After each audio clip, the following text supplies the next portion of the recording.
Welcome to Thursday Night Soup. Thursday Night Soup. Thursday Night Soup. Yo, check the mic. It's Thursday night. Soup's on. Feeling right? Welcome to Thursday Night Soup. Thursday Night Soup. Thursday Night Soup. Is it soup yet? Hey, it's time for Thursday Night Soup. I want my Thursday night soup now!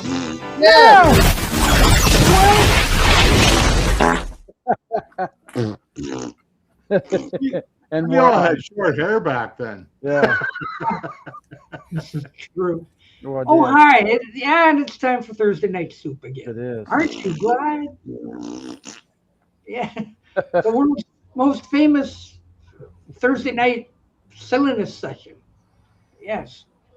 So we'll talk about music. We'll talk about pop culture and just be downright crazy. But we do have a special guest here. It's Vivian Vance. Oh, okay. Yeah, she's going to tell us why she loves Lucy, but she hates William Frawley. Mm-hmm. Yeah. Mm-hmm. It's not alone. Anyway, we have some people here. Jeff Kendall's here. I made it. Yeah, good for you. And the ever popular Gurr. Mm-hmm. You bought it, you name it. Yeah. Okay. Tim Allen is you may something. No, I'm at the mall. I'm not here. Oh, okay. And George is here. What's this? Sir Charles Chaplin is dead. Yes. But, Okay. but as you see, he was born on the 16th of April. Oh, that's what. They're in the connection. Happy birthday to Happy birthday, Charlie. Charlie. Woohoo. Yes. All right. Charlie Chaplin's birthday. Everyone Yes. celebrate. All right. Yes. I wonder if anybody's in the comments section. And Doc, Oh, you were using his photo 2 weeks ago. Mm-hmm. Yeah, they look like Charlie. Maybe I should use it again. Yeah. Look, But we anyway, got Lee Lee is there. over there. And welcome, Lee, and anybody else who. I don't want to spoil the party. Yeah. Excuse me. Whoa. Maybe I better have a yop. I would hate my disappointment. Oh, yeah, you have a yop left. Is it still good? Oh, it's wonderful.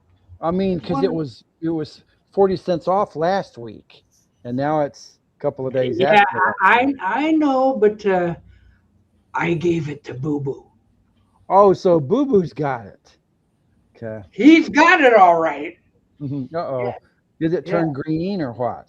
I said, would you like to try some half-price yop? Yes. And he did, and That's Yeah. gone.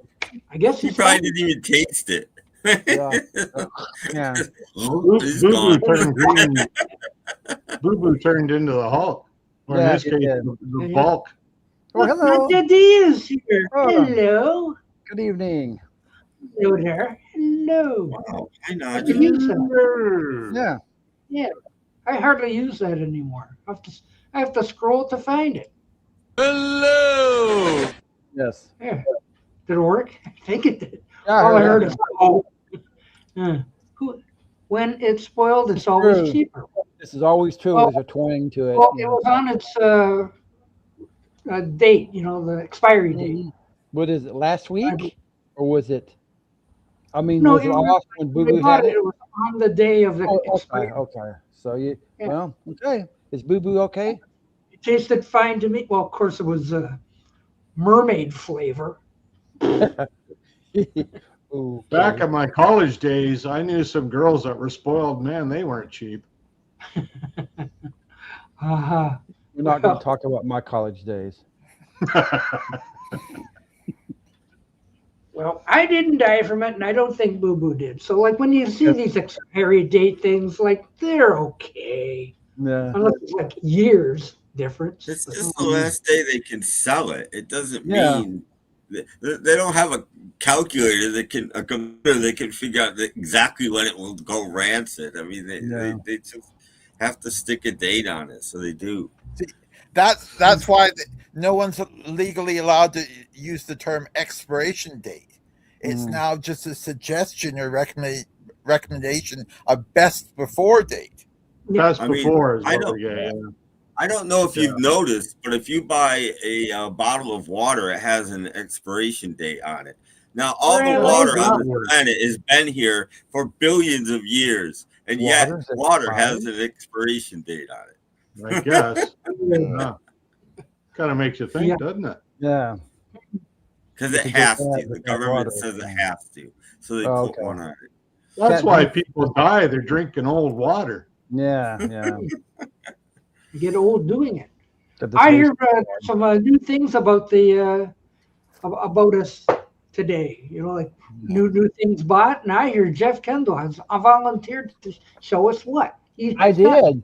And I was saying earlier, there's a thrift store down the hill, and they implemented a new policy where if you use your credit card or your bank card, you have to buy $5 worth of merchandise. So I took my $5 and went down the hill, and I got movies. I love classic movies. I got 2 more John Wayne movies, Rio Bravo and The Searchers. Oh, I love DVD. Rio Bravo. Yes. I also got Errol Searchers Flynn, is my favorite Captain's Western. Blood. Ooh, And I got a 4-movie marathon classic war collection. I got Grey Lady Down shouldn't be on there. I have Battle Hymn. I have Wake Island, and I also have Audie Murphy's movie To Hell and Back. I was glad to get that because Audie Murphy, when the movie came out, he was touring Army and Air Force bases, and my dad met him in 1955. Oh, cool. what's that first movie? Woke Island. Wake Island. Oh, I Wake better- Island. Yeah, it's Wake Island, Battle Hymn, Grey Lady Down, and then the Audie Murphy's movie. Yeah. Terrific. Mhm. I hope And you that's got time to watch all those $5. movies. Oh, I will. I have all kinds of time. Say hello to Mike. Hi, Mike. Okay. Moving on. Hi Hey, there. I wonder what you have today. I don't have anything new, but I do have something that you may not have seen. It's Oh, I haven't seen it a lot, but for Elephant John fans, Ooh, okay. Rare it's called Master. Rare Masters. This Yeah. came out. I was just checking. I think it was '92. Mhm. It's a 2 CD set. It's got a bunch of rare tracks and alternate takes. And it's really his early period, the first 4 or 5 years of his career. So my favorite period of Elton. And so it was quite a nice find. Again, it came out in the early 90s. I think it was 92. Mhm. There's Elton and there's Elton and Bernie Oh, yeah. together. I think that's Elton's own hair too. Yeah, before he put studs in his hair. Probably. Yeah. And there's a later Elton. So that's like Elton 73, 74. So it kind of covers that period. Mhm. And it gives you a little liner notes about each track, what it was, alternate take or whatever the thing may be. So it's kind of a nice little booklet. Another photo of Elton there. I think he's singing at the microphone. You can see the microphone. And it's as I said, it's a 2 CD set for you. It's Polydor. It's just this Chronicles series. I don't know, Tim, you might have heard of the Chronicles. Yeah, that was a thing. In the early days of CDs, they thought everything should be part of a series. So Yeah. pretty much every label started a series. Yeah, so this was Polydor's, and they just give you a little pamphlet of some of the other artists they have. Ooh, okay. You can see Yeah. Rod Stewart is in there. Yeah, The Trog. Frogs, Yeah. yeah. I have the Trog. a couple of John Mayles on the back. Mhm. So this would be for the Polydor artists that they had at the time. Where's Iggy Pop? Roy Buchanan? They're not on here. Not on Polydor. They weren't on Polydor. So if you're an Elton John fan and you don't have this, I recommend it because it's like I said, it's rare tracks, alternate takes, and most people are always interested. And because it's his early period, most Elton John fans, they prefer the early period. And that's, when he does concerts, that's where he pulls most of the material from, is his early period. Yeah. And So, singles was on that too. Like if it wasn't on an album, Yeah. so single Yeah. tracks. So like the B side of his Christmas single, probably the A side is on there too. I don't remember, but I'm pretty sure Ho Ho Ho was on there, and that is the only place I think that's ever been on CD is on that. Yeah, a lot of B sides, A sides, as you mentioned. Six City was one of them. That was a single. Yeah.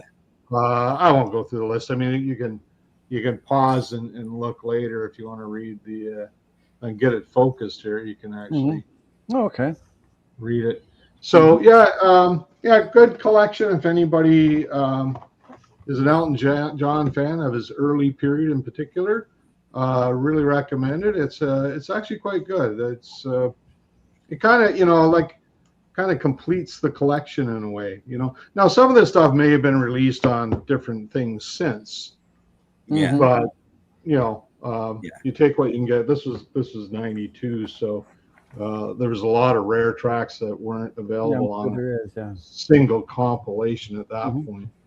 So there you go, Elton John Rare Masters. I'll give it 2 thumbs up. Great. Yeah. Well, and another thing. Go ahead. You get to say hello to DJ Trish. Hi, Trish. Hi, Trish. Hello, Trish. Hello, Trish. Another thing, and some of you may know this. I didn't know this, but I just heard the other day on the radio. You might have heard the song "Bridge Over Troubled Water." Anybody know that song? Hands up. Yeah. I know that one. Song that kept "Let It Be" out of first number one. A heavy piano. It starts the piano and all that. Well, I always assumed it was a session player that did that. And it was, but it was a somewhat famous session player, and it was Larry Netchell from Bread. Played piano on that track. That's Larry there, and he was the latest addition to Bread after Rob Royer left. Larry Netchell came in and replaced. That's Larry there. Of course, Larry was a renowned session player. He was in high demand. He was on a lot of things in the early '70s. Yeah, and David Gates asked him to join Brad at that point. And he did much of the bass work from that point on, but he also did keyboards for Brad. And, I just thought that was cool. I didn't know who the session player was, and somebody mentioned it on the radio. That was Larry Netchell. I thought, I know who he is, because I'm a big Brad fan, so I know all about that. So I just thought I'd share that little tidbit. That's our educational moment for the show. So we can go downhill now from here. Very good. Okay. What? Look at this. No. Jim stole my CD. Someone snuck in. Yes. Oh, Beatle Brad stole my CD. I didn't even hear the dogs bark. Yeah, I was going to say, you're missing it. I know, because the CD's not in yours. I got it out. So, yeah. What are you, parked out in my driveway? Yeah. Elton John. Good CD. Hi, everybody. Hey. Hi, Beatle Brad. Beatle Brad's here. Beatle Brad's here. Now it is going to go downhill. Nah. I knew it. It was a prediction. Oh, yeah. I think I've seen the same thing, Trish. It's a really good documentary. Yes, a documentary about Harry Nilsson. It was interesting. Interesting individual. Yeah. He's one of the Hollywood vampires. Yeah. What it's called. Look, Mike says hello to Brad. Hello. To Brad. Hi, Trish. And Lee has a big question. What lead singer of a 70s band who only had one hit went on to join an 80s band, but he didn't sing lead with that group? Who could that be? Daryl Hall. Jeff Lynne? No. He joined an 80s band. Oh, he was I was going to say Mark Lindsay. He only had one hit. Only had one hit. Okay, ELO had more than one hit, so Jeff Lynne is not correct. Yeah. It wouldn't be mine either. One hit wonder. The only he wasn't a member of a band, but Jerry Rafferty was with Steelers Wheel, and then he went solo. But that's not the question. He had more than one hit too. Mm-hmm. And his solo hits were in the 70s as well as his Yeah. Steelers Wheel hits. Yes. Yeah, most of them. Yeah, not all of them, but most of them. Yeah. Well, Yeah, I'm thinking obviously like 80s band. Baker Street is what I- But he everything. didn't I give up. sing. He didn't sing lead in the '80s band. No. Oh, I think we're stumped on this one, Lee. Somebody, it's Yeah. somebody that's Can't think probably of it. on the tip of our tongue. I bet you Lee studied all week for that one. Yeah, I bet Um, he did. Oh, yes. Here he was buddies with a lot of people, They including was. John. Yeah. Mhm. Yes. And Jeff I Lynne is like- a multi-talent. Mm, I like the stuff he showed, Jeff. So he was one of John's buddies. mhm. Yeah. Oh, Probably both. Elvis and Little Richard. Most likely Elvis, but Little Richard was up there too. It was And- Elvis first Yeah, but then probably Because- like Buddy Holly. because then he was kind of once he discovered Little Richard, he was kind of bothered because he didn't think that someone could move him as much as Elvis did. Yeah, I know Paul was a big fan of Little Richard. yeah, he was. He Yeah. Very much, like him. Mhm. He tried to copy his vocal style. Actually, that was one of his I've got inspirations. stuff to show too, but after that, I do have a Still Charlie working on Chaplin Lee's story. question here. This is Okay. this is the brain teaser here. Mhm. That is a Buddies good brain with John teaser. Lennon. So who was John hanging? It's not Harry Nilsson. Who's he hanging around at that point with? But he was in did hang out with California. he did hang out with Sonny Bono. Mhm, But- and Alice Cooper. Yeah. And Yeah, but Alice was always the lead singer. yeah. Yeah, Sonny No. Bono didn't really have Yeah. No. solo-wise hits in the 80s, but And then Mickey Dolenz was sometimes to give up on part of that game. yeah. And I had Harry Nilsson, but he had several hits, so Yeah. it's not Harry. Hmm. It's Yoko! And then the other people were Ringo and Keith Moon. Mhm. Oh yeah, involved yeah. in, Yeah. in the room. Yeah, who when didn't Keith have Moon was around. Yeah. Mm. Mhm. Yeah, I Mickey remember- Dolenz, but that's not right either because No. I'm afraid we're stumped. Mhm, we are. Sorry. We've got a stumper question. We don't. Yeah, you've stumped the Not panel. even, not even Tim knows. What's he win, Don Pardo? A new car. A New taste car. of turtle wax. Doc will deliver the car to you. Yeah, and it's not wrecked, right?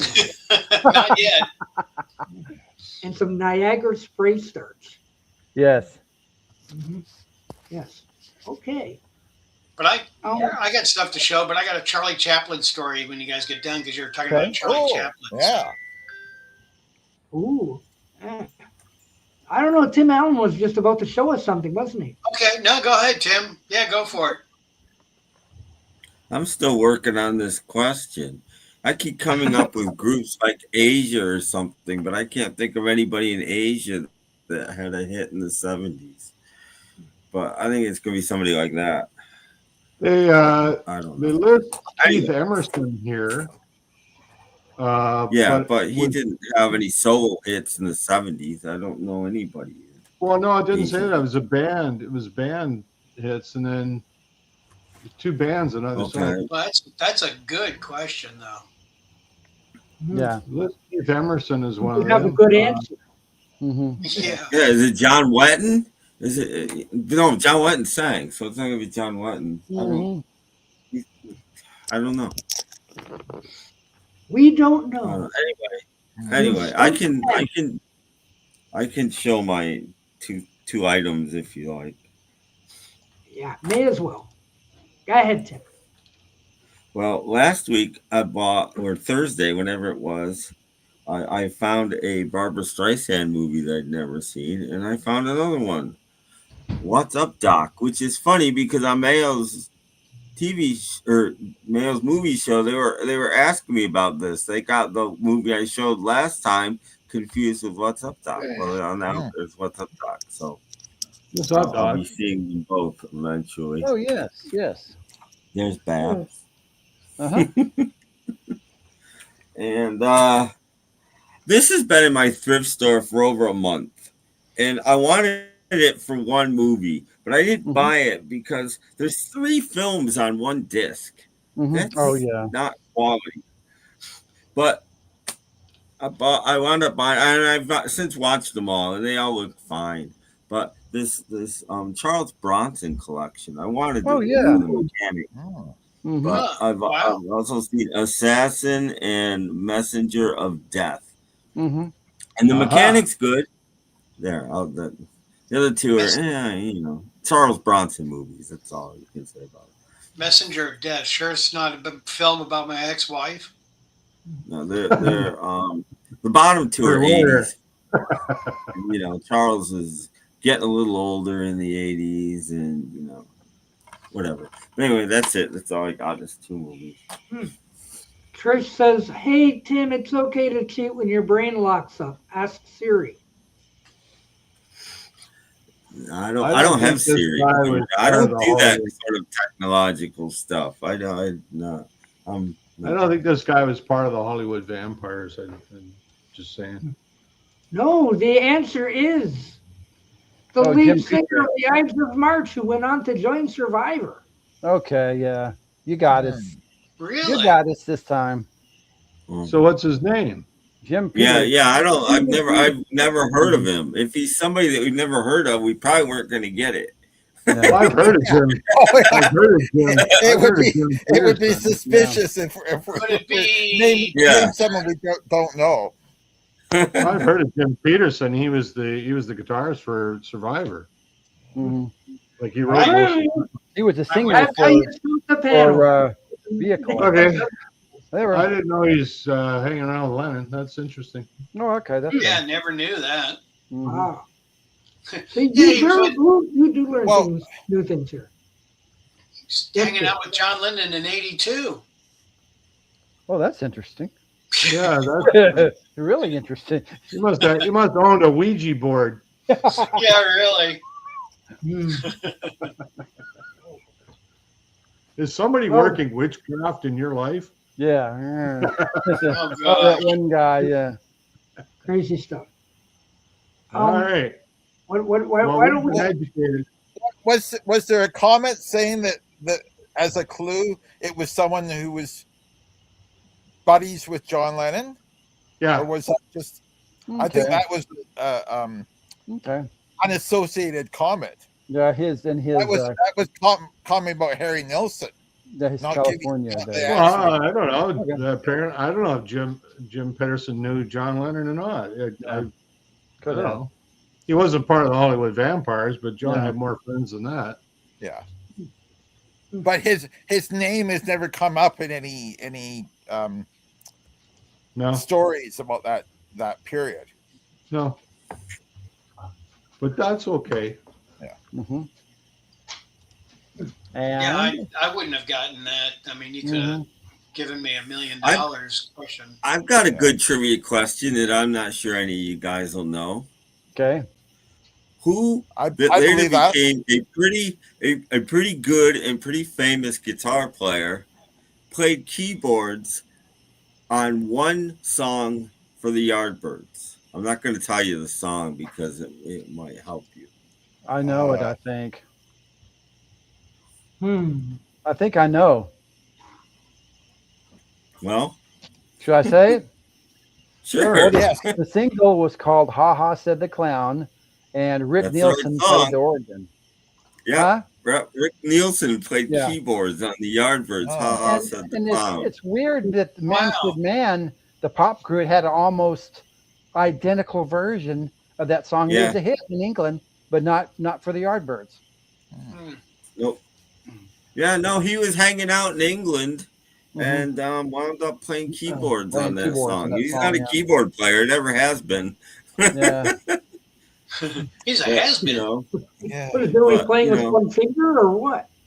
So if Rick Nielsen's looking old, that's why. He's older than everybody else in Cheap Trick. Yeah, he's in his 70s. Did somebody mention Manfred Mann? Hey. No, I didn't. Wasn't me. Don't blame it on me. Blame it on the rain. Yeah. because Tim, I was thinking to myself, okay, who's a British guitar session guy who isn't Jimmy Page? Yeah, no, he was was just that's hanging like out. a He was just a kid, he's probably Yeah, like 18 or 18 something. or something. He had to be. And Yeah. I don't know how he was in the studio with the Yardbirds, but he was. And Well, basically, that was a Keith Relf solo song that was released as a Yardbird single, trying to get him a hit. yeah, but anyway, he wound up playing keyboards on that track for some odd reason. Well, I'll be horsewhipped.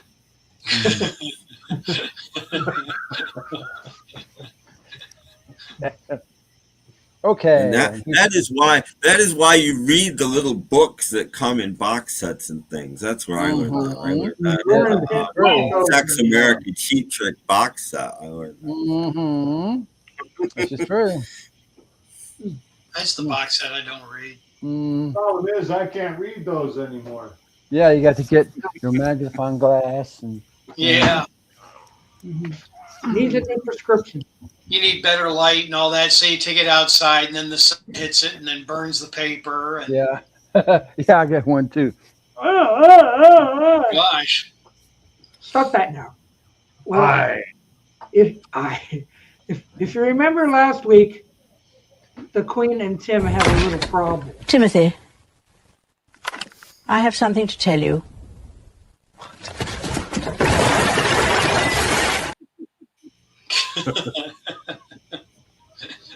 Remember that, Tim? Did you get things cleaned up after that, Tim, though, or are you still cleaning up? So is there a follow-up to this stuff? Yes. we have the next installment to this. This is the fourth installment. Yes. A new Yeah. All right, let's turn this record room into something special. All set for the little one. Okay, Doc, I think you should show yours that you showed us after the show last week. If you're going to be showing mine, you should be showing your own, shouldn't you? Hey, what's yours, Doc? I don't think anybody should be come on, showing Doc. theirs at all. Just yours. Really? That's all the time we got for tonight. Come on, Doc. Come on. I had to get it off my Rolodex to put. You have room for all of mine on your Rolodex. But somebody being fun about you, and I don't have room for that on my Rolodex. I see. It was terrible. I think next week Tim's going to be our guest host, and Doc's going to be kicked off, right? Oh no. You should see my Rolodex. It's crazy full. I don't want to see your Rolodex or your anything. Yeah. He's been eliminated. There's so much stuff here, you know. I hit the wrong I button. got to keep some of this stuff. Mm-hmm. You know, like, where would we be without? I'll tell you what I want, what I really, really want.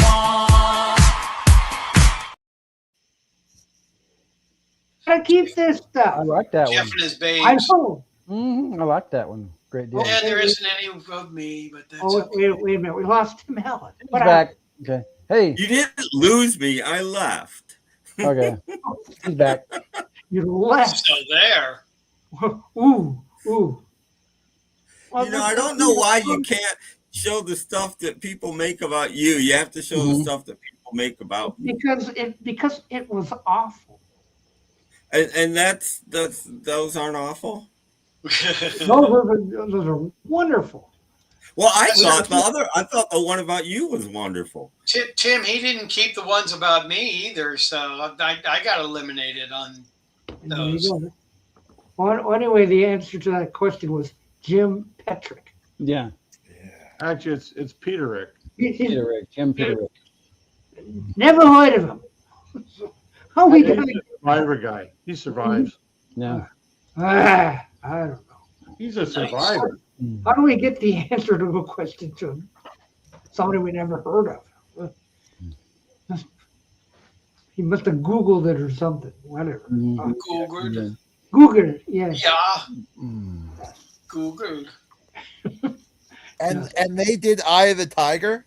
Oh, now you got Jeff Drake. Survivor did, yeah. Is that right? Yeah, and the song is over, and probably some other things. Oh, Yeah, here we There it is. Okay. Sure. Grr. Golly. Survivor, Put, yeah. put a tiger in your tank. Mm-hmm. Paul wouldn't Yeah, know that's that commercial. that's Jim Peter right there. Right there. Okay. Ah, that guy. Oh, why didn't you say so? Wow, he looks ticked off. Yeah, really. Why am I here? I don't get to sing in this one. Oh, the guy on the left looks upset too. Yeah. I think he's constipated. Looks Yeah. more like a lineup than I think Pedrick did like most of the writing, or one of the main Oh, did he? writers.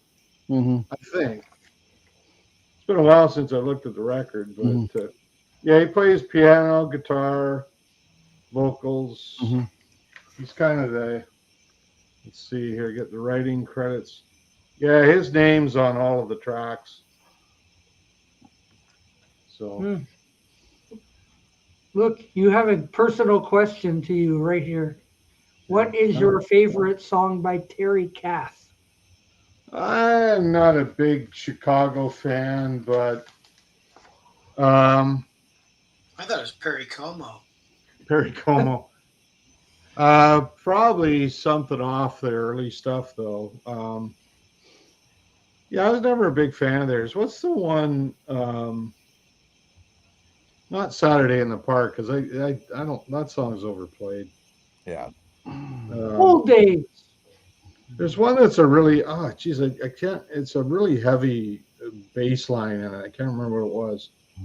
One of the earlier tracks. I think it's off their second album. Anyway, I'm not a big Chicago fan, so too many horns, man. Yeah. Too many horns. I just don't. 68. Mm-hmm. I like their cover of "I'm a Man," though myself. 25 or 6 to 4. He sings. Oh yeah, that. that's a good one. Yeah. These color my Yeah, world I as well. like that one. Let's go with that one. 25 You don't or like 6. you don't like does anybody know what time it is? No. Well, yeah, it's good songs. But I don't know. It just never was my thing. Jazz, rock, fusion was never my thing. Mm-hmm. Yeah. The thing about Chicago was, regardless of whatever album you got a poster. Yeah. Yeah. Chicago was Nothing notorious for plug giving in. out posters. Let's And go, every album. let's go 20, 25 or 6 to 4. He's Yeah. saying that, I think. That's a Yeah. good song. That poster in their box set was like 5 feet by 5 feet or something. Yeah, It was absolutely giant. You could curl up with a book with that one. You know, it's like, It's out there. That was their fourth album, wasn't it? The white box. Yeah, I think so. I think it Had had a 4 couple records in it? posters in it, but one was just giant. It was like, oh my Yeah. god. This one what had 4 records in it, I think, didn't it? It was a it's big always Yeah. missing. It's always missing in every box set I've always looked for. Yeah. I The mean, I only like some record of of their theirs stuff. that I Just like a is little- it's Color My World. No, that's a good slow dance ballad. Yeah. Yeah. I don't like it. But even 25 or 6 to 4, it's got too much horns in it for my taste. But anyway. Who asked you, Doc? Oh, look, there's the guy himself. He knows more about Tim's house than anyone. Uh-oh. Behave or you end up in a little vignette of your own. I got some new stuff to show. Okay, it's Wheeler Brad's turn. And no, James, clearly it's not safe. Okay. Okay, Wheeler Brad's turn. Rerun's turn. Wheeler Brad's turn. Yeah. Oh, see, the dogs even know it's me. Let the dogs out. Oh no, not Wheeler Brad. For those of you that are out shopping this week, this is brand new. It's out on the newsstands now. Oh, okay. What Oh. is it? The Beatles in America. Mm. Yeah, they took the song from Bruce Springsteen. We're coming to America. Mm-hmm. Hasn't that been done? What, Brad? What company made that? Oof. What company? Yeah, I mean, like, is it a certain like Roof is it Company. English or is it American or do you know? Yeah, it's American. Oh, okay. Looks American. Okay. Yeah. Yeah, we're coming to. And then I've By the never way, gotten this We're Coming to before. America was Neil Diamond, not Bruce Okay. Springsteen. Oh, Star Club. Just saying. Okay. Yeah, I know it was Neil Diamond. I said that to see if anybody would catch it, but Tim was the only one. For some reason I've never gotten this. I just got it. It's got the postcards with it. Mm-hmm.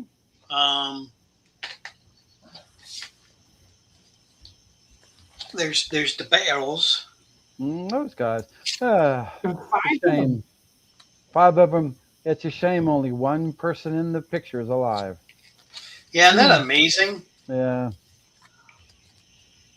No way, Pete Best would still be alive. Was Pete Best in that picture? Yeah. Yeah. Okay, maybe there's 2 then. Okay. No, there we go. I'll get it Oh, right. okay. Yeah, yeah. Pete Best, what a guy. What a man. Pete and Paul. Yeah. Pete. Okay. There he is on the end. See, there's good old Bestie. But yeah, I know people probably say, "Oh my gosh!" And it came with a booklet. You know, people say, "Why don't you didn't get that years ago?" I mean, it's been out for a long time. I just one of those you just don't get, or I haven't gotten it. I don't get it. Man. I don't get it. And CD. Ooh. Ooh. Sessions, but then there's a lot more tracks than the actual album. It's like 700 tracks. On one CD? How many days of listening is that worth? By Adam 8, though? That used to be like a hotel thing. Company. Yeah, it's like Adamant. Yeah. Okay, and then this is out of Paul's collection. What? Because it's from Canada. Oh, okay. Paul's not here anymore, is he? Or No, he's gone feeding his dogs. Canadian pressing. Oh, Very okay. cool. Yeah, I know. He'd leave during my session. I know. This is kind of neat. This is Hard Day's Night, which you'd say no big deal. Okay, Hard Day's Night. Tim will like this part because it's purple capital, but it's a Wally, which Wally are much better sounding. Cool, eh? Yeah, very much so. Yes, Wallies are really good sounding, and this is still in the shrink wrap. Oh, okay. Okay. She's still with I us? have that. Do you have that one? Yeah. What do you think of it? That's before she made it. Isn't that the one? Isn't there a song called "Jumble Sale" on that one? That I really like that. But yeah, that's before she made it. I mean, people don't know she's been around a long time. She made her first record in 1949. Oh yeah. Yeah, she made it before 49. She was a radio star. Yeah. Was she? Yeah. I didn't know that. I mean, This she was really young. She was real young. She was a child singer singing on the BBC. Yeah. This is the coolest one. Wow. I have that. Who the heck is that the one? Is that the one with Liberace on it? Yeah, it's got Liberace. Best song Liberace ever did is on that album. And I'm not kidding. But I got it because Herman's was on it and stuff like that. I bought it for the Liberace song, and I'm not kidding. It's great. good old Liberace. And then this is cool. Oh, okay. From Uruguay. Okay, yeah. Or Taiwan, excuse me. Yeah, Uruguay. Taiwan. Brad, you go Uruguay and I'll go Mayagüey. Yeah, exactly. It's a different cover. It's original pressing. What? Ooh, you can see through it. Yeah. I don't speak Taiwanese. I had 2 more things. Where'd they go? What'd you do with it? I don't know. I had my finger on the button when you're holding up that previous record, but I didn't get a chance to press it. Oh. Hold it up again. Okay. Yeah. Quickly. I am. Ooh. Ah. Okay. Yeah. Okay, I got it in. Thank you. That was good. Oh, I know what else. I was going to show. Well, I know I can show you the pictures later, but I had a meet and greet this week, and I got to meet Jeff Gordon, race car Yeah. driver, Oh. Okay. and Bobby Hmm. Labonte also. Nice. Two celebrities, and you can make me small. Oh, okay. I've got when Paul comes back, I've got a Charlie Chaplin since it's his birthday. I got a quick story. Okay. George, what did you bring for Charlie Chaplin's birthday? A book that I actually got this a couple months ago, but I just finished reading it. Mm-hmm.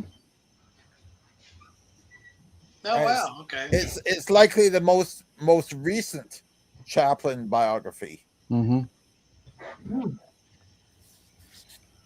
And what's unusual is most of the 1,000 biographies out there only go up to maybe the beginning of the 60s or midway through the 60s. So they don't even mention his final film, Countess from Hong Kong. But this one goes right up, obviously, to his death in 77. Yeah.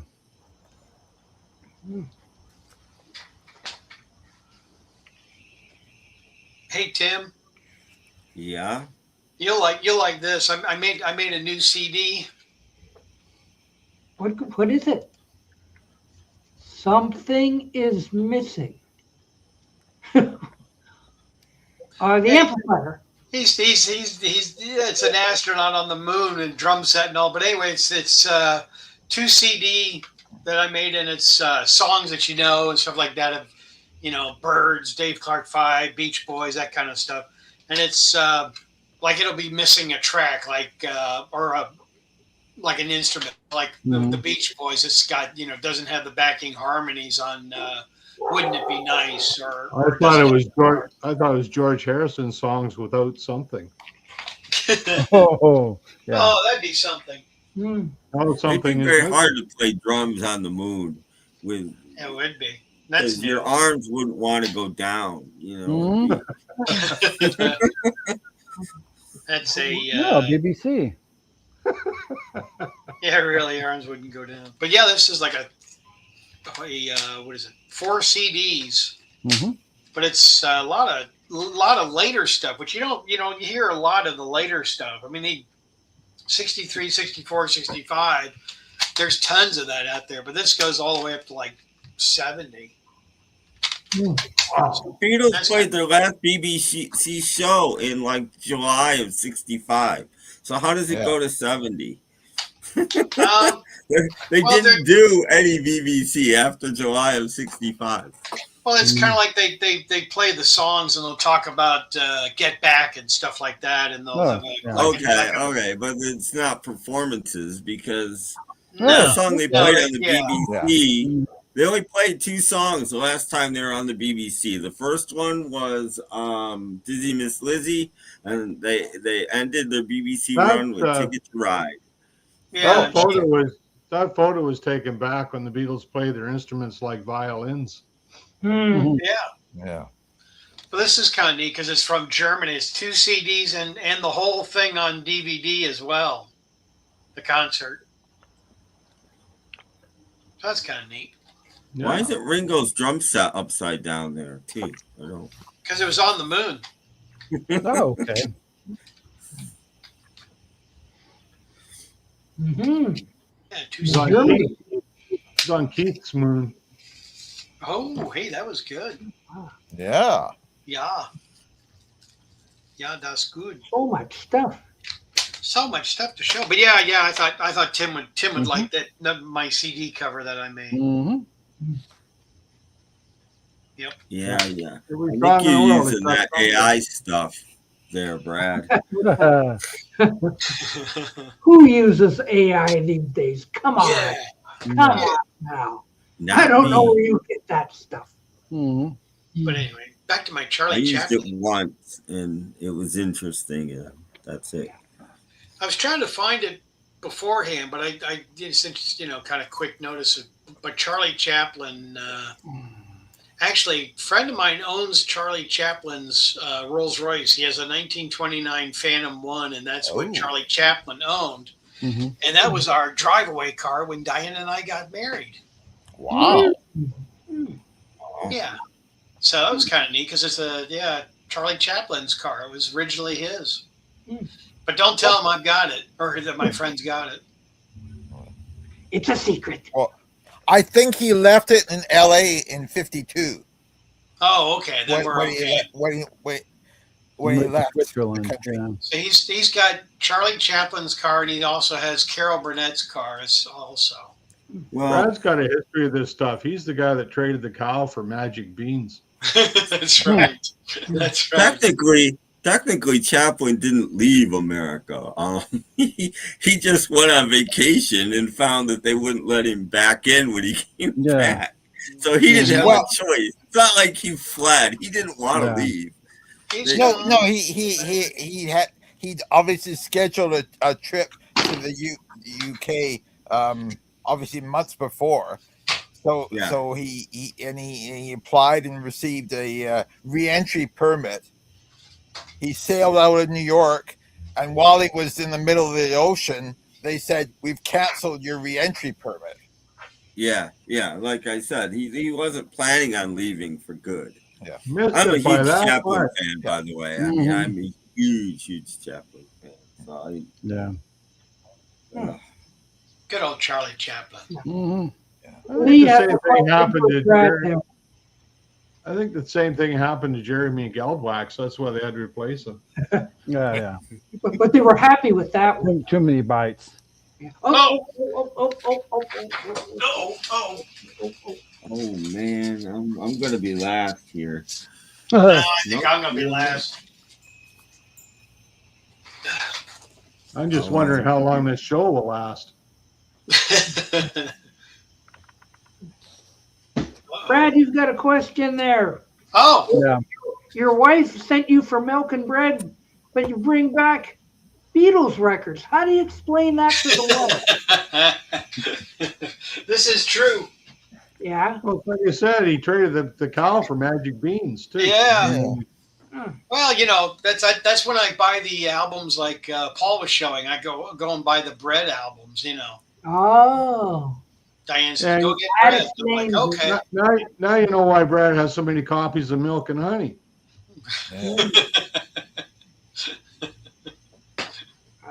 Yep. Say that, Paul. Because Diane does the song by Hermits, no milk today, and stuff like that. Honey. Yeah. Sugar, whatever. Okay. So before we came on here, we were discussing how the 80s on 8 has widened their playlist. Yeah. And some people seem to happy with it. Like now they're playing rap because it's in the 80s, but that's not the 80s that they started. It is the 80s. But I'm not happy with it. I could give a crap what anybody does. There is no good radio anymore. But they shouldn't be playing it. I hate to tell you. And most of the people that listen to that station are into rap. I would say XM's got good radio. XM radio's good. Yeah. No, the 80s on 8 is on XM radio. But the problem is, anytime I buy a new car, I put it on 80s on 8, and it was like Flock of Seagulls and Duran Duran. All of a sudden, when I get this now new car and I put on 80s and 8, I got rap stuff. Like they never used to play that before, and they never used to play Guns N' Roses before either. What happened? Well, that was a big part of the 80s too. If they're gonna play the whole 80s, that's not what they were playing 2 years ago. Or Van Halen was a big part of the 80s, and there's lots of rock bands in the 80s. Well, then put them on the 80s hair band. They're supposed to be playing 80s music, but they shouldn't be playing rap because rap is not music. That's true. I agree with that. Yes. But again, most of the demographic grew up on rap. You're going to get us into trouble, George. We're gonna lose all our rap viewers.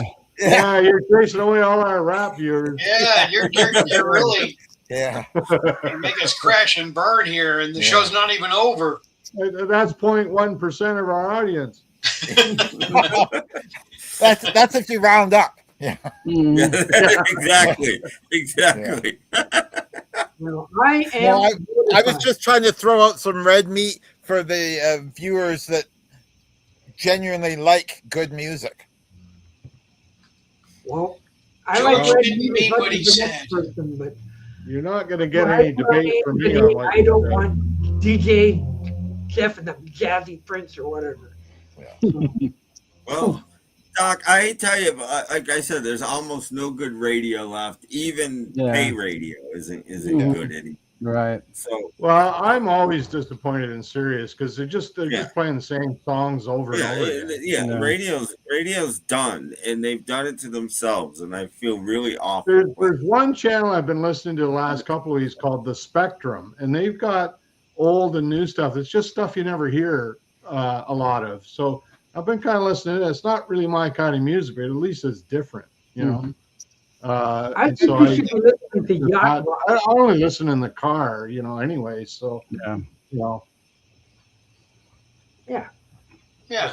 I can't almost wait till this Sirius XM goes away. You know, 'cause well, you know, they give you the 3-month free thing, but I'm already disgusted with it. So like, I want to start using my USB again. Well, you can, you know, you don't have to listen. You can. Yeah, it's but a free world. You can listen to anything you want to listen to. I know, but I do like the real 80s, the flock of seagulls and Duran Duran, blah blah blah. And I like worse than flock of seagulls and Duran Duran. I hate that stuff. Let me talk. I can compare. It's all the same to me. It's all good.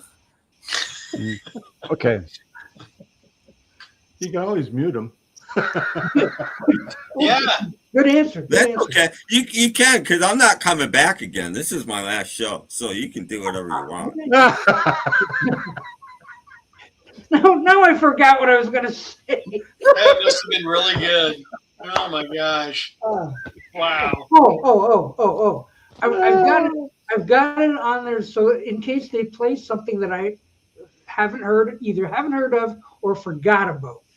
So like, oh, there's a song I don't have on my USB. Okay. Forgot about that. So Okay. I'm listening to this thing so I can. It's almost like hearing. You know, like once in a while, like, oh my God, like a couple weeks ago they played a Peter Wolf tune.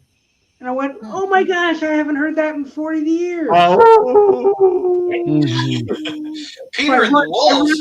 And I put it on my USB. So that's why I'm listening to this station. But they used to be so much better back in the day. And now they're playing rap and now they're playing. Well, all radio did, Doc. Terrestrial radio's gotten way worse than that has. I hate to tell you.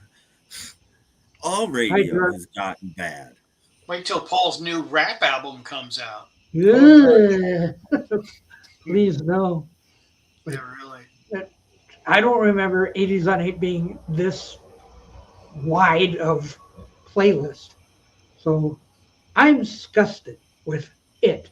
Well, I'm sure it's not. I'm sure they only play 100 or 200 songs at most anyway, like every other station. Whether it's terrestrial or pay, they still only have like 200 songs at most playlists that they play over and over and over.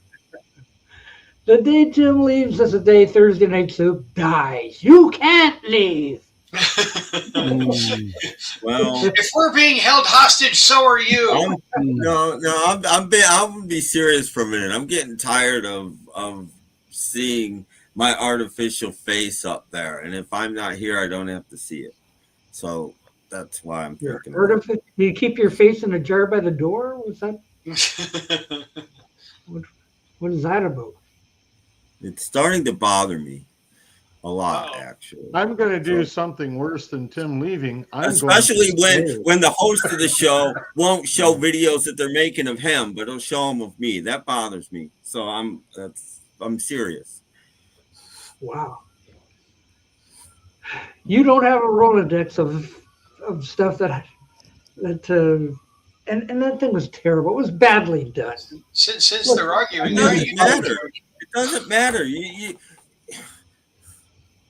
What am I going to do? I'm just going to start a channel where I'm going to go there and I'm just going to make videos of Doc all day and show them, and those will be my videos. How would you feel about that, Doc? Okay. For you, that's what your channel's become. Your channel has become videos about me, and I'm not enjoying it anymore. And I'm telling you that. You can do what you want, but I'm not enjoying it. I am going to delete Maury Amsterdam just for you. Oh wow! Okay? Well, I have to make room. The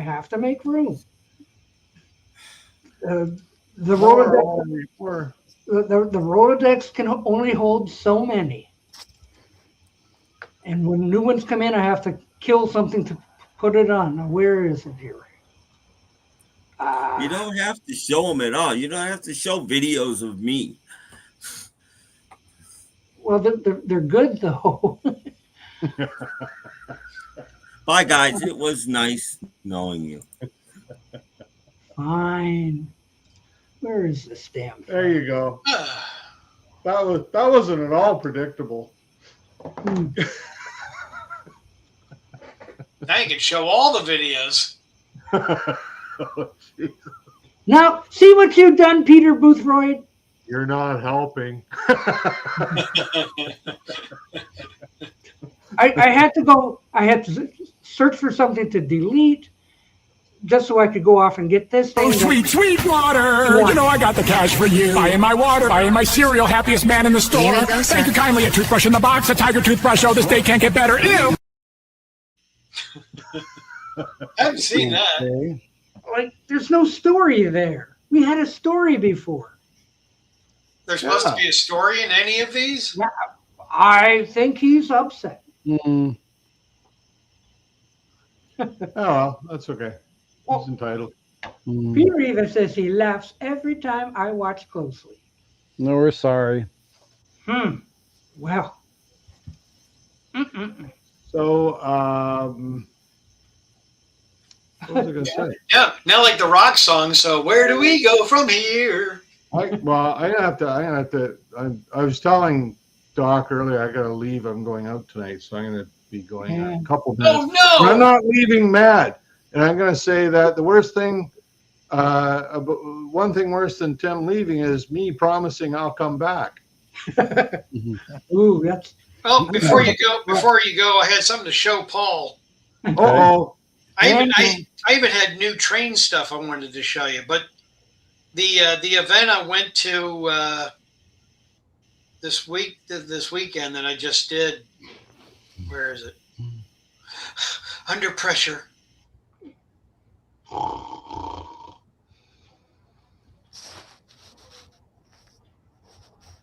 Are you frozen? I think he's frozen.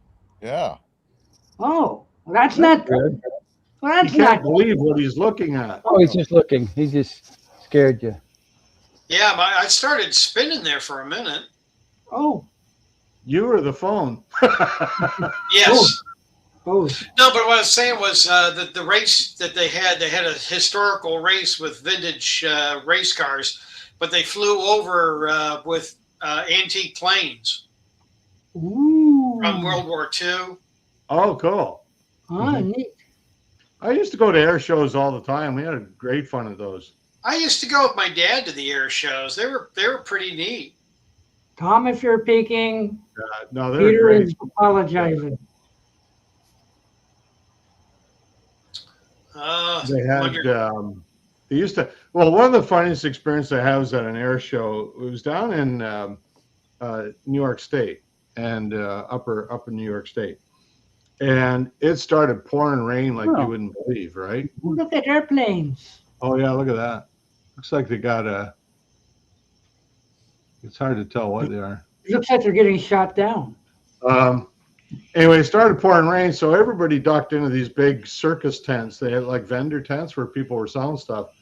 And these guys were selling these things called ponchos, and all they were was plastic bags with a hole cut in the middle where they put their head. So people were running in, they were buying these things for like $3 and then going back out into the rain. And I started laughing, and buddy says, "What are you laughing at?" I says, "Well," I said, "can't you see what's happening here?" He says, "What?" And I says, "These people are coming into this nice dry tent, spending $3 and going back out into the rain." I says, "What are you and I doing? We're staying inside the tent." Oh gosh. I says, "What's wrong with these people? Like Yeah, the planes really. aren't flying because it's pouring rain out. So why are they going back out into the rain? $3 poorer than they were when they came in." That's right. Yeah, it was so funny. It was so funny. That is funny though. I mean, As you and I are staying in the nice warm tent, we're saving $3. yeah, really. Yeah, definitely. Golly, that's crazy. These people are Let's buying go these buy some bags. other junk. Yeah. Yeah. My Oh, dad shit. learned to fly in a biplane, Yeah. which now My they have dad, broadcast. my dad always wanted to fly. And when he retired, he bought a plane. It was in parts. It was a 41 Taylorcraft, 1941 Taylorcraft. Wow. And he had with friends. He put it all together, and he got his license when he was 71 years old. Oh my gosh, did he really? That's cool. Yeah, his VFR license. 71. Yeah, he was 70. He always wanted to learn how to fly. When he was 71, he finally got his license. Wow. Wow. Which is My pretty cool. dad was a pilot in World War II, so he flew some big stuff. Yeah, yeah, yeah. I remember you telling me he threw Avengers. I think. Yeah. He's a Navy, right? He's a Navy pilot. Yeah. An aviator, they called him. That's right. A naval aviator. They aviate navals. Never get in an airplane with Amelia Earhart. No, yeah. Well, yeah, you're okay until her last flight. You don't want to get in. Or wrong way Feldman. Take a Last year, I did a photo shoot of her car, one of her cars, and her as a reproduction, but an airplane. I set it up so we had the airplane and the car. Yeah, together. you showed us that photo. I remember that photo. Yeah, I did. I showed that a while back. It was a cord, right? It was a cord. Yeah, very good. Yeah, wow. Paul Yeah. Paul pays attention. Well, I know my old cars. Yeah, I like the old cords. They were great. Yeah, they had those back in the Bible days, I used to wear cords in high school. Oh, yeah. They had those cords back in the Bible day because the disciples came in one accord. And you got rid of Tim and not me, right? My road is so full I can't. I'm gonna bow out now, but I'm in a good mood. I'm happy. I'm happy. Okay. And I will be See you later. back. So Hope your dog Have a gets good better. night.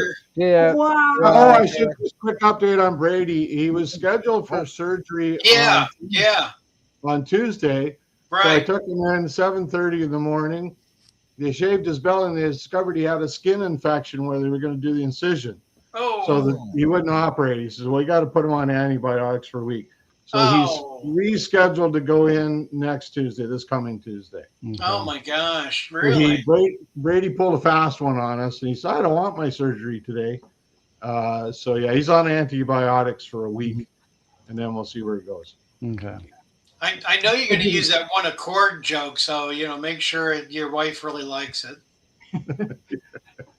And when you do it, when he doesn't laugh, blame it on him. Yeah. We'll see you guys on See you later. what is it?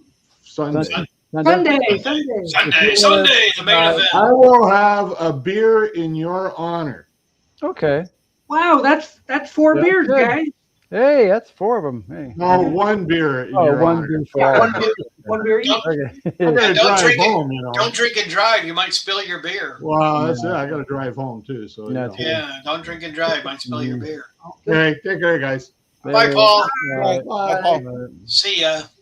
Bye, commenters. Not too many of them left. And now there's just 4. Oh, Well, this is an Spencer. Spencer. Spencer. Spencer? What I said. What's that? Spencer. His middle name was Charlie Spencer. Chaplin's middle name is Spencer? Sir Charles Spencer Chaplin. Really, was it? I didn't know that. Everyone knows that. I didn't know that. I didn't know that. Everyone knows it. Oh.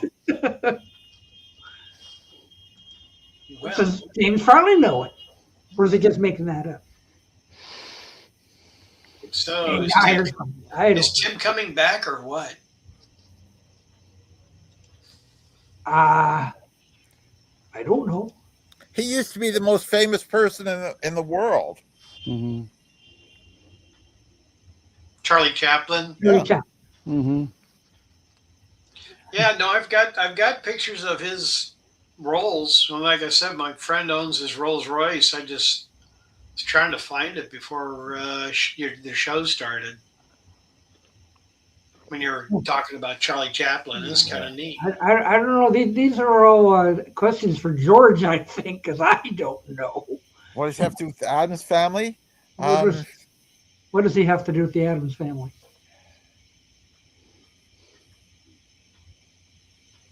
You stumped him, James.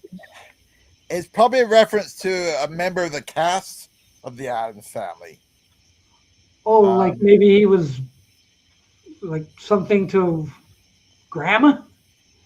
Like I don't know. Like I don't believe he ever worked with Ted Cassidy or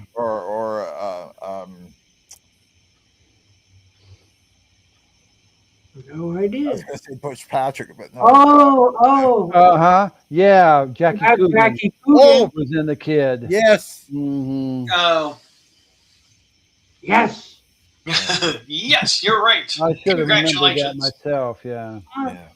You don't get eliminated because then it'd be just Jeff and I. Wait. I have to find my sound effect for Yeah. that. And he was also in a version of Oliver Twist with Lon Chaney Sr. So he was with two silent actors, Jackie Coogan. Was he? Yeah. I don't think it exists anymore, but he was with a movie with Lon Chaney Sr. as well, silent film. Yeah. Because The Kid from 1923, it may have been his third most popular film. Yeah. Mm-hmm. His early one. In terms of box office. Mm-hmm. Wow. He was. How about that? Yes. Mm-hmm. Okay. I'm gonna get into my Rolodex again. Oh. And it's commercial time. Good. And Tim, I hope you're watching anyway because I prepare a lot of this stuff just for you. Anyway, I'm gonna run it anyway. Here we go. Alien attack. Alien attack. Flying saucers. No, flying dishes. Ice cream. Rice pudding. Oh no, semolina. They're swamping the earth with gooey desserts. What shall we do? We'll have to eat them. Nobody can eat that much semolina. We might, with new Jif dessert toppings. They make desserts delicious. Raspberry. Strawberry. Chocolate. Hey, we've got them licked. Jif dessert toppings. Not only delicious, but they could safeguard the future of mankind. Mm-hmm. Okay. Yummy. That was pretty good. Mm-hmm. I was waiting for Tim to show up in it, but outside of that, it was good. Well, and shouldn't they put a little more in there? Do they just kind of like, okay, it's A little small portion, yeah. How's that go again? Mm. Yeah. I'm not wearing headphones. That would really. My apologies to those wearing headphones. Yeah, really. Oh, well.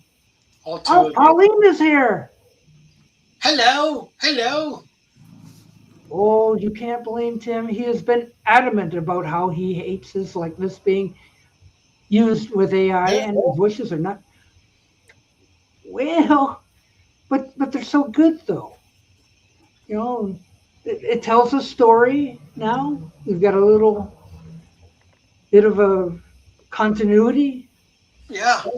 That's a little humorous. Humorous. Yes, it's humorous. Humorous. Yes. Unlike the ones I had. I took them down too. Yeah, I know you did. I can only put up so many of these little thingamabobs, and when I get new ones, something has to go.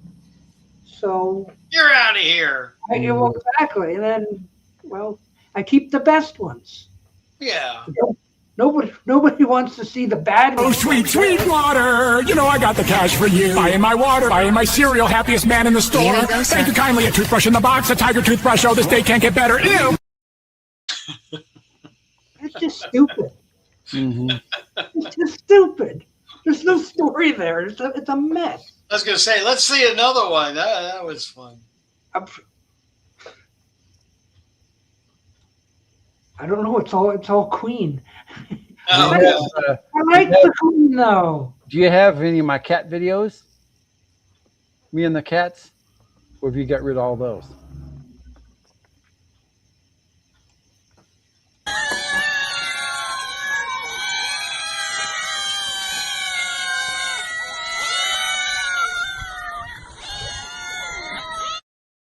That's a classic.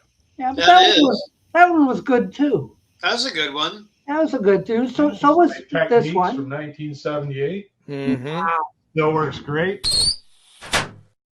Oh my God. It doesn't matter if they're good or not. He doesn't want it done. So honor his wishes as you want to as well. But I'm not the one making them though. Yeah. Since we're killing time, there's me with Bobby Labonte. Oh. Who? Just this weekend. Race car driver. You've never heard of Bobby Labonte? No. Oh, my God. Oh, geez, Edith. What's the matter with you? Huh? Well, Lee wants to know if Brad has bought any Billy Joel music. Not recently. I bought some a couple months ago. I had a bunch of Billy Joel stuff. Yeah, I mean, I've got almost all of his albums. I like Billy Joel. Billy Joel's great. Paul's watching us on his way out. Oh, I'm sorry. Good friend of mine. She dated Billy Joel. While he was still married to Christine Brinkley. It was upstate New York. We want Tim to come back. Stop making Tim videos. No more Tim videos. No. He can make me small. Oh. Starting to. I do that to everybody. Looks like I'm growing a mustache. I'm just noticing. Oh, no. Mustaches are bad. Yeah. Doc and I have They're awful. Oh, you look like with a mustache, Brad. Yeah, really. Yeah. They get caught in your food and everything. I know. Well, I was trying to grow a mustache a couple of years back, and then I got the flu or something like that. My nose was running, and I got all in the mustache, and I was like, I'm not going to keep a mustache. No, if you sneeze, you're a mess. You know. Yeah, and then you say, that's not nice. Yeah. Whatever. Doc will get it later. Mm. The Maybe joke. how later? Doc will be in bed, and the light will go boing. And a little light will keep me up. I don't know. Ah, jeez. Well, no one complains about this one.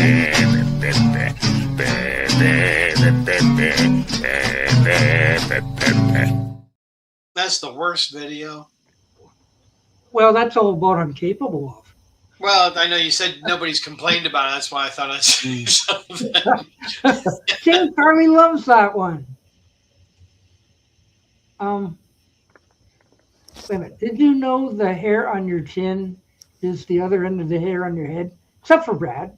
Yeah, except for me. What are you talking about? Look, Mike's still here, eh? I resemble that remark. Yeah. Yeah. Mike, we need new joiners. Why don't you get in there? Wouldn't that mean that you've got hair in your mouth? No. If it's going from your head to your chin. What's a straight line? It's in the inside of your mouth. Yeah. Hair today, gone tomorrow. Yeah, there you go, Doc. Yeah, I hate when hair gets in my mouth. Oh, Yeah. For my punishment, I must listen to. Ooh, ooh, that is bad. That is I bad. have. I'll mail you Bob Dylan's Greatest Hits Volume 2. You listen to both of them. Oh, And Phil Collins CD as well. no. Lady, lay. Hair, hair doesn't do a straight line that goes through your cheeks. It does. Boy, do we miss Paul. I know. But he's going out to dinner. I wonder when you're watching the show what he's eating. And he didn't invite us. I mean, golly, at least he could do is take the video with him while he Hi eats. guys. What would you like to eat? Yeah.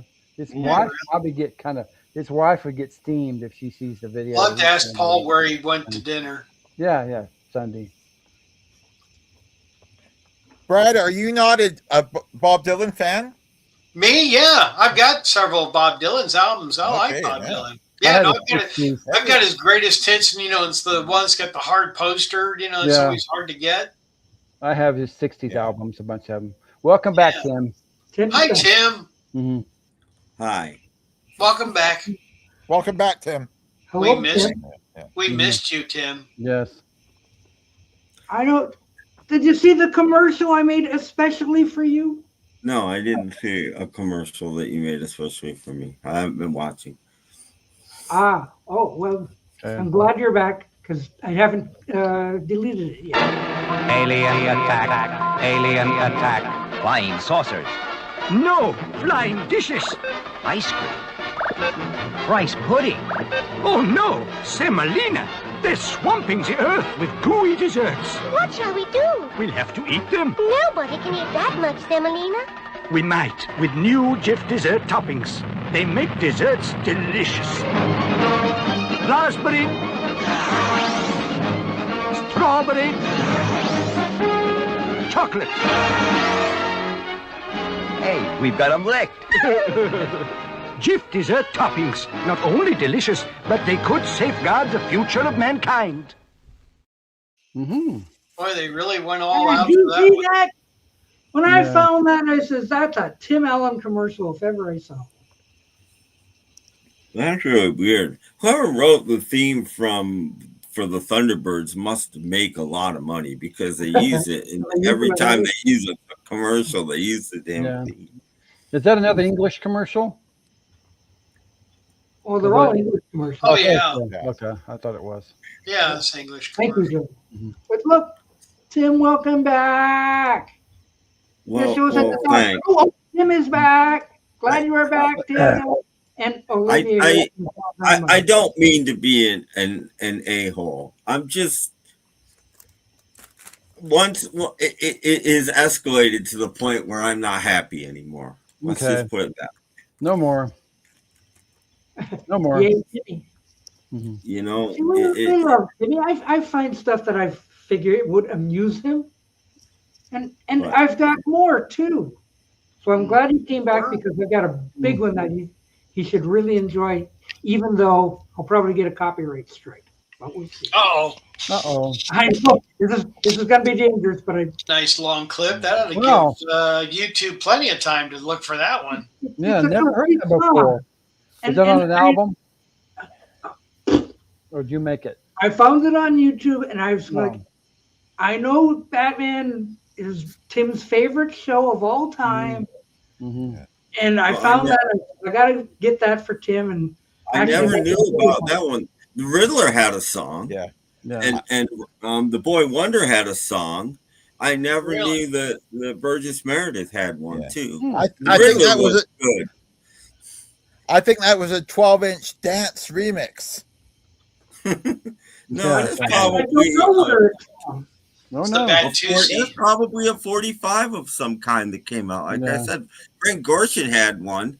But there was a copyright on it. Riddles, and they're pretty bad. They're so bad they're great, actually.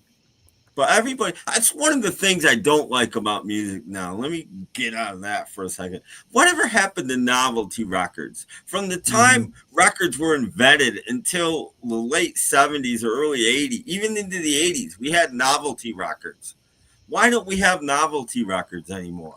I'll answer that. They were replaced by rap records. Thank you, George. No.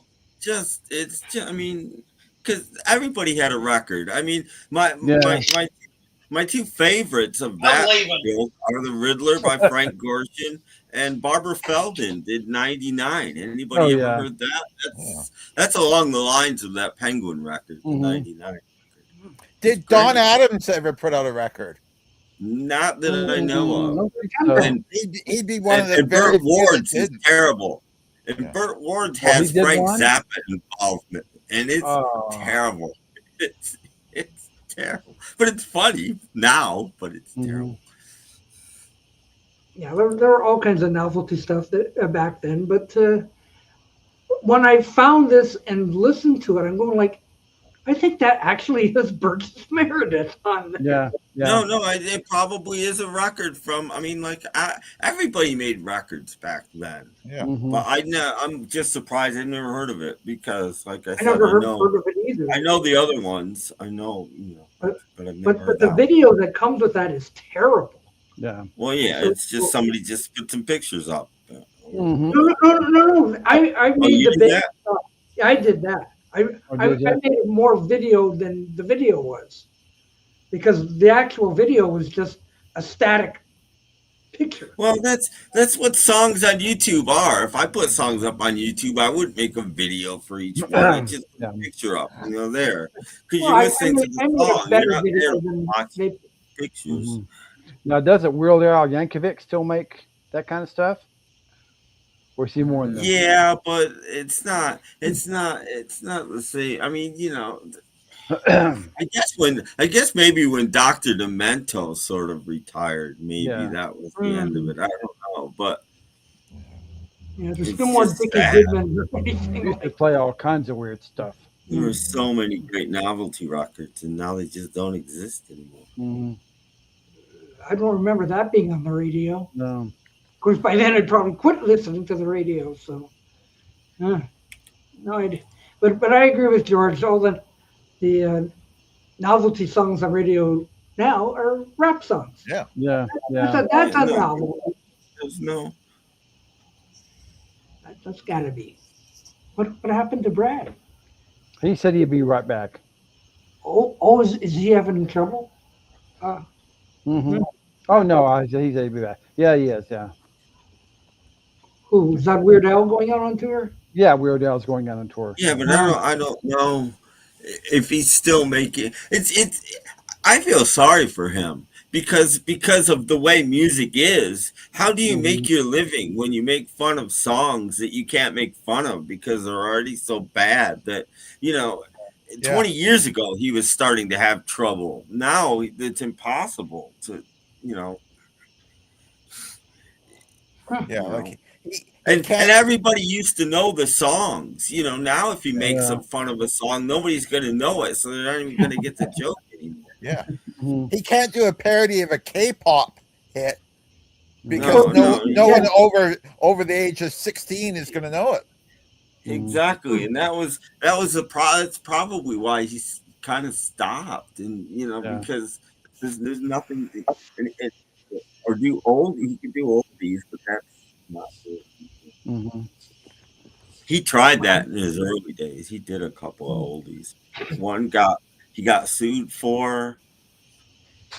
The other one was a hit, I guess, but most of the classic acts, that's what they're doing is old songs. If you go to Ringo, he won't even do his new songs. Yeah, so you're gonna get old stuff no matter what. So yes, Lee, we know. Lauren Green had a song called Ringo, but it wasn't about Ringo. It was a major hit. Yeah. It wasn't about the Ringo. It was Johnny Ringo, I think. You're talking about Lauren Green? Yeah. Lauren Green. Lauren Green, yeah. Okay. Brad's back. Brad's back in the house. Yeah. Tim, you probably have this, but I was just going to show it for fun. Okay. Oh, okay. Yes, Oh, I that's do all have kinds that. of stuff. Mhm. Ooh. That's Oh, one of there the you rarer go. ones. That's one of their harder to get albums. Actually, it is. Yeah. And I know you probably have this one too. Yep. Some I don't have an original. Mine is a reissue, but I do have it. I had something like that, but not that one. Yeah, it's the original. Okay. I just pulled these out for fun just to show these too. Yeah. Oh yeah. Mm-hmm. That's one of the harder Al Hurd albums to get too. It's Believe it or very not, hard, yeah. one of the few Inner that's worth sleeve. any money. Is That's got with the that original album. inner sleeve, Mm-hmm. and it's got a record. And I do have that as well. So then to be even rarer, here's the CD. What? Oh yeah. Where do you find these things? And then this is very rare. Mm-hmm. Batman CD. Mm-hmm. Huh. You ready for another rare? Yeah, another rare one. George will like this one. Ah, This Charlie is Chaplin's the greatest hits. Okay, let's find out. Pink Panther album I'm not really album? a Pink Panther guy. Oh, I Uh-oh. like that one. That was the This one- last one with Peter Sellers. with him. It's got Henry Mancini, Yeah. and I got Henry to sign it for me. What? Oh, okay. When I met Henry Mancini, Mm-hmm. right there. There he is. Yeah. Wow. Dun dun dun dun dun. Yeah, that's actually some good material on it. But yeah, I even got Henry Mancini to sign it for me. Mm-hmm. Pretty Cool. cool, huh? Mm-hmm. Very cool. Yeah. Okay. That was just for Tim because he was doing the Batman stuff. Mm-hmm. He loves Batman. It's his favorite show. So When I they did the find movie, I met Catwoman with the Batman movie. You know, Oh yeah. not the first Catwoman, but the second. I mean, one. Lee Merriweather. Oh, Lee Merriweather. Lee Merriweather. Yeah. Mm-hmm. Yeah, her. Mm-hmm. Oh, Yeah. question for the panel. If you acquired a record handled by a celebrity, would you clean it, No, I'd probably put it in a bag and put it away myself. frame it, or something? Yeah, frame it. You know, Yeah, I'd frame it. if it was autographed, maybe. I'd clean That'd it. be nice. Well, Records are made for playing, in my opinion. Well, depends if the question is related to maintaining the integrity, the DNA integrity. But who's gonna have their records tested for DNA? I mean, wow. I don't know. I kind of would go with Jeff. Like Jeff said, I'd frame the album because you can always buy the album again and play that one like crazy. You know. you know, for me, Or- records worth playing are there. You know, I mean, I showed you guys a few months ago. I picked up that Introducing the Beatles, which I think is probably the rarest American Beatle album. I cleaned it. I played it. Records are made for playing. That's what they're made for. You know, that's just yeah, the it's look a at it. fingerprint, but on there you can clone the celebrity.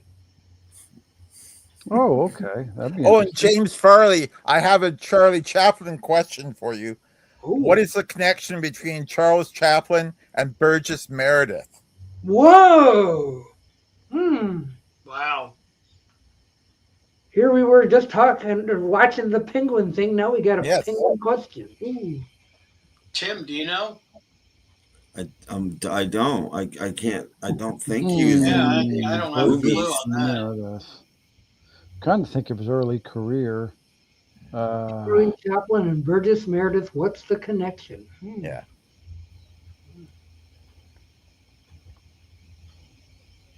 Charlie Chaplin was once going to be the penguin and got beat out. No. Was Burgess Meredith's body stolen too? No. Yeah, Chaplin's body. Yeah, it was stolen in '78. Yeah, Mhm. Yeah. Somebody stole. I remember. I barely knew who he was in 1978, but I was all over that story. I'm like, what the I heck? remember that. I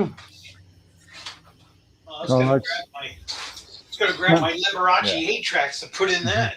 Yeah, it would have been like a big deal at the time because it probably never happened before. Oh, yeah. Paulette Goddard was married to Burgess Meredith. Yes, Mhm. that is the Mhm. answer. Yeah, I had to think about it. Yeah. I didn't know Paulette Goddard was married to Burgess Meredith. Yeah. I never knew that. Yeah, I they never got heard married of it. around 1945. Okay, later after him split with her. Yeah. Mhm. Huh. How about Yeah. that? He'd split. Interesting. Chaplin had split with her like right after they finished doing The Great Dictator. Mhm. Yeah, Oh, I okay. don't.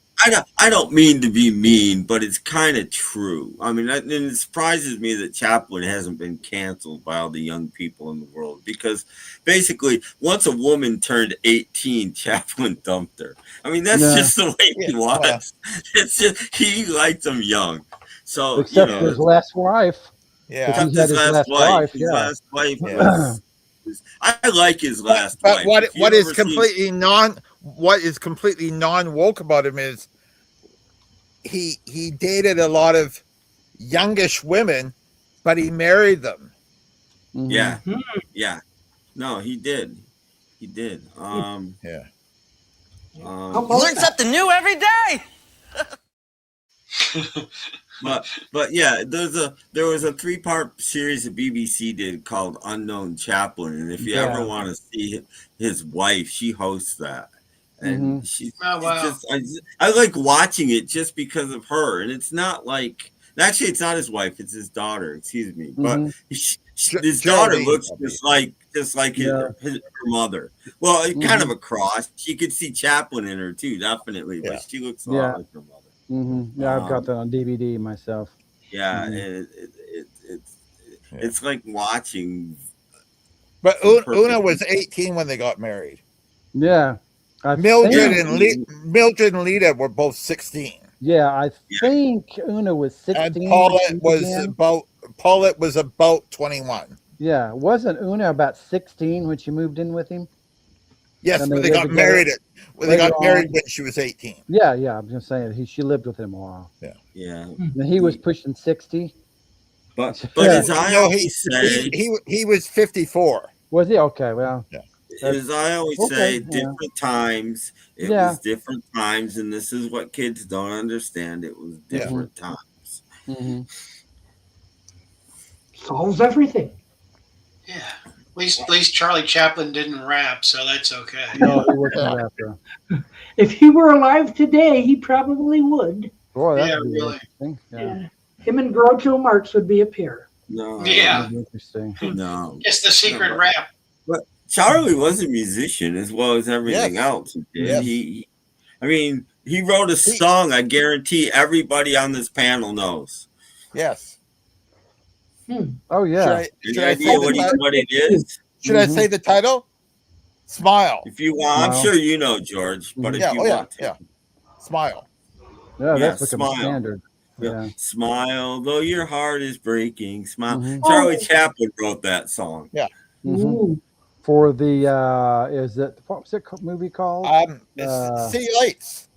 No, it was the one after that, I think. Modern Times. Modern Times. Yeah. Really? Yeah, I think it's Modern Times. He wrote Okay, it. Modern Times. Okay. Mm-hmm. Yeah.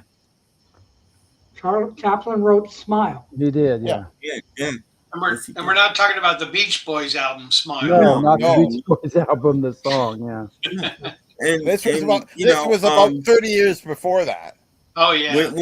When his albums got re-released, like in the 40s in theaters and stuff, Chaplin would write new music for him and put them when they got put out. He all his he sound wrote film. scores for all of his movies when they got Yeah, re-released. all the sound film. and when they were coming out, once sound hit, like The Great Dictator and Smile and City Lights are scored by Chaplin. Oh, wow. And he didn't even get an Oscar for it. Or did he? No, I think Very he wrote talented some.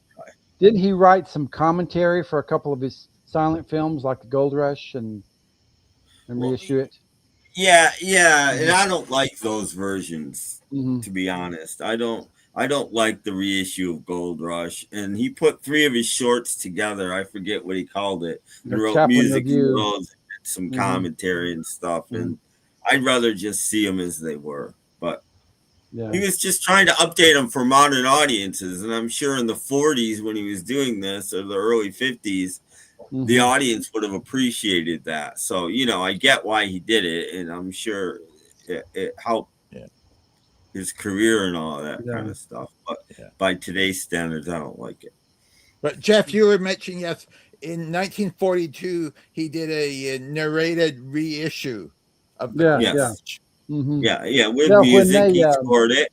He scored it, and I like it because it's interesting to know that theatrically they were showing something that's kind of like a director's commentary. But it's not. People, he just kind of people were watching it in 1942.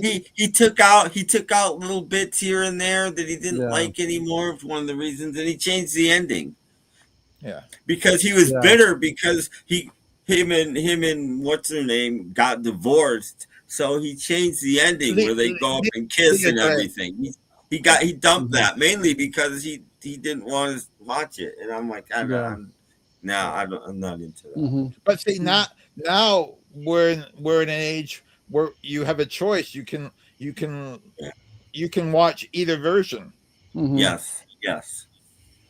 But for a while, that was the only version out on DVD. For a while, it was when it first came out on DVD. That 1942 version was the only version, and I'm like, I'm not down with that. George, who played Charlie Chaplin in the movies? That's easy. Robert Downey Jr. Yeah. Yes. Yes, and he wasn't bad. I thought I would hate that movie, and I didn't. And he sings "Smile" on the soundtrack CD. And another thing about it is Geraldine played her own grandmother. Yes, his daughter. Charlie Chaplin's daughter played her grandmother. Tim. Yes. Didn't Ringo do "Smile" on "Sentimental Journey"? No. Nope. Where have I got that? I think Michael Jackson did it. He may have, I think I've got Ringo doing it though. Maybe it's on a boot. Yeah, it may have been. Yeah, but it's not on the Sentimental Journey album. No, it's not on Sentimental. Because that's the sessions it was from. I'm thinking that. And I have heard a couple outtake songs from Sentimental Journey, but none of them were "Smile." Yeah. No, I've got Ringo doing "Smile." That's what I was thinking of. That's what it was. But yeah, it's an outtake from Sentimental Journey. Okay, never mind. I'll go back to sleep. That's okay. Back to the show. That's Go okay. down. Go lie down. And now we're back to the show. Now a word from our sponsor. No, I always liked when Charlie Chaplin first came to America with Max Sennett, or early before that, his understudy was a young guy by the name of Stan Laurel. Yes. Oh. He was known as Stan Jefferson. Yeah, Stan Jefferson back then. Yeah. Yeah. Wow, we're learning more and more. Came to America in 1913. Yeah. Here's something you guys may know or may not know about Stan Laurel. He had an odd color of eyes, and some colors didn't photograph well on silver nitrate. And the color of his eyes was one. If you watch a lot of Stan Laurel films, especially pre-Laurel and Hardy films, you will see his eyes, and you will see nothing but white. You won't see any pupils because they did not photograph. He had very blue eyes. They would have him like not look directly at the camera and try to avoid that and stuff, so it wasn't as noticeable because you Really? didn't see his eyes. No, they did a good. There was a good documentary about Chaplin, and Edna Purviance was in it, but they've never made because she attempted to have a career after she left Charlie Chaplin, and she could never. I don't think she never made it. Yeah. I don't know She why never- either, yeah. because she was She actually a did lovely anything woman. after her No. her featured film, which was called A Woman in Paris. Yeah, and I read in this documentary it says Chaplin put her on this payroll for the rest of her life. She was on the payroll for the rest of her life. Yeah. Yeah. Well, yeah, She died in the late 50s. she made his career. I mean, Yeah. she kind of really did. I In mean, the early days. Yeah. Michael her Jackson and smile. the two guys, I forget their names now. I always forget their names. He had two main guys that he worked with, and her, and all three of those people. Henry. Yeah. Henry Bergson. Henry somebody. Henry Bergman. And Yeah, Henry Bergman, and the other one died like early on. You talking about Eric Campbell? Yeah, Eric Campbell. Eric Campbell really helped him a he was lot, the- and then he the- died. He was the heavy. Yeah, Yeah, the big yeah, heavy one yeah. looks menacing. Looks like Walter Long. Yeah. Yeah, I mean, Eric he's Campbell. the guy. He's the guy that invented lifting somebody up and boom, boom, boom. He invented that, which is still a comedy staple today.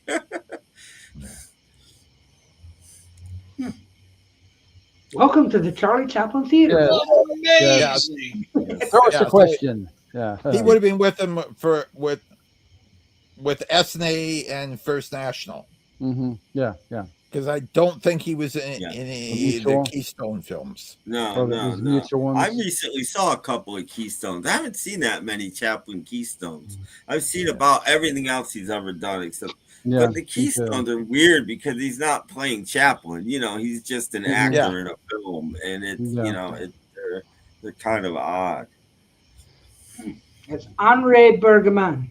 Henry Bergman, yeah. Henry Bergman, Yeah, it's a running joke in a Monty Python skit too. who is Henry Bergman. often Yeah. a lady in Chaplin's films. Yeah, yeah, big, which is yeah. great. Yeah. Because he was not a good-looking guy.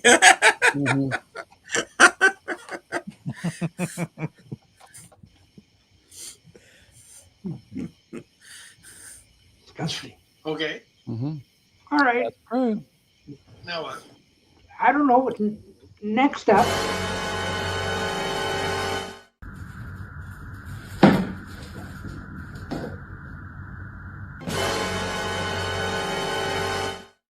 Cats do that. Time to kill cats. I felt the same way, like, you idiot. Yeah. Yeah, really. You think Cats they like to find do out? that. My cats like to do that at like 2:00 in the morning. Climb the walls? Yes. All the way up to. Henry Bergman played a clown in the circus. Yes, at the circus. He was Chaplin's auxiliary guy. Whereas I've already forgot. Eric Campbell was the resident baddie. Right. Yeah. You know. Emo Sitka's not in this, is it? No, he was with the Three Stooges. Well, doesn't mean he went to like before that. It's funny. Like if you watch Unknown Chaplin, it's funny to watch him experiment because there's a famous restaurant scene in The Immigrant where Chaplin doesn't have any money and he's ordered food and he sees the waiter take out another guy that didn't have money. And the first time they did it was with Henry Bergman. And then it just wasn't menacing enough. And then you see it done. And now Eric Campbell's the waiter. And it's a whole nother thing. It's like, wow. What a difference casting makes. Yeah, watch that bit. He's very persistent when he did City Lights because he was shot for like months. City Lights is the worst experience he ever had. It's his best. Yeah. I always say adversity makes greatness. I mean, it's the worst experience he ever had, and it's his best film. He hated, I forget her name, Virginia somebody, the lead actress. Virginia Cheryl. Yeah, because she didn't have any experience. Yeah, he did not like her. And it came time to film the end. He brought in, what's her name, from the Gold Rush. And she did it perfectly, and he wanted to film the whole thing again. He's got like 500 days of filming under his belt, and he wants to film it all again and realizes he can't. So Yeah. he has to get Virginia to he fired her, so he had to bring her Yeah. back. She wanted double her salary. He gave her double her salary, and she did it. And then I don't think he ever spoke to her again once it was wrapped. He's like, Yeah. okay, I'm I'm done so with you. glad they Like, interviewed all those people before they died. You know. So back in the day, you know, he got fired for 90 cents and they brought it up to $1, right? Yeah. Yeah. no, I think she was making like 75 or $100 a week, which in like the 1920 Pretty or good. 30, let's say 29 or 30, he was filming this. Was a lot of It's still money. pretty good. And Yeah, especially he during brought her back Depression to time. like 200. He brought her back Yeah, for and like that's like during Depression time, Right. so it's good money. yeah, Didn't he die of natural causes? Well, I was just going to say, as far as I know, the official COD was natural causes. But I read somewhere he had a stroke before that. It was in Yes, pretty bad shape. a couple years before he died. Yeah, he was really bad shape, and then he died of natural causes. Yeah. His heart stopped. Well, that's pretty much why everybody dies. I mean, seriously, you could I was put right. heart failure is 100% of the causes of death of the human race. Heart failure, your heart stops and you die. That's what I was happens. correct, though. I learn something all the time on this show. we can. I know everybody. You take this stuff to the bank. It's true. Virginia was underage when she signed the contract, so she really didn't get fired. Yeah, but she wouldn't come back without Technicality double. or something. So by underage, Virginia was underage. That means under 21. Yeah, Yeah, what a I shock. So she was just what, let go or re-signed maybe or too late now? After she just couldn't do that end scene. She couldn't get it, and then he brought in. I not remember anybody's names anymore. But she did it perfectly. So he fired her, and he was going to do the whole thing again, and then he realized he couldn't film the whole film again. So that's too much. He brought her back. Yeah, he's got 500 plus days in shooting. It thousands, even back then money, thousands of dollars. But that was the case with all his features because he financed his own films. He used them in his own studio, so he took his time. And if he changed, he was willing to change his mind at any point and say scrap that day's footage or and he would. There was weeks. There was about 5 or 6 weeks in a row where he didn't even show up. The whole cast and crew and everybody would show up on the set, and they just sit there like this all day because he was stuck. He got stuck a couple times in that film. Like she's like, I don't know if you know the film, but she's sitting on a bench, and Charlie comes up, and she mistakes him for a millionaire or a rich guy. Why? Why? And he couldn't come up with. And finally, he figured out that Chaplin's walking by, and somebody gets out of a car and slams the door, and she hears that. Because she has a car, she assumes he's a rich guy, and but it took him weeks to come up. And that's what we call genius. Yeah, no, it is. But meanwhile, everybody's sitting like this, waiting for him to come up with an idea. And he didn't have it. He just didn't have it. Yeah. Because you could have asked any other filmmaker in Hollywood, how do you show a blind woman mistaking the star for a wealthy man? And they'd say you can't do it. Yeah. There's no way to do that in film. I'm a huge Keaton fan too, but there's a difference between Chaplin and Keaton. And Chaplin came up with everything on its own. Keaton had gag writers and a director. He came up with a lot of it on his own, but he had help. Chaplin never had help. Chaplin did it all. Yeah. He never had a co-writer. Nope, never had a co-writer, Mhm. never had a co-director, Never had a co-director. Yeah. Never after he left the three studios he worked for, never had a producer. Never, just did everything himself. Well, there's a great documentary on silent films to watch. Is Hollywood, the British television documentary miniseries by Thames Television, originally broadcast in 1980. Look it up. Look it up. Maybe it's on YouTube somewhere. I'm sure it is. If it's that old. Trouble is, the documentary is silent. Because that documentary they made about Keaton, and there's one about Harold Lloyd they made as well. Yeah. There's I've Keaton, had there's them Lloyd. recommended They did unknown Keaton, unknown Lloyd. They did unknowns for all of them, but those are only like one part. Where Chaplin's was three. They didn't have any outtakes. They just showed clips from his shows, his films. I didn't know that Harold Lloyd had an accident with a bomb and blew off his thumb and his first finger. Yeah. That's why he was always wearing a glove. Yeah, to hide that. Well, flesh-colored gloves for the most part. They didn't want flesh-covered glove.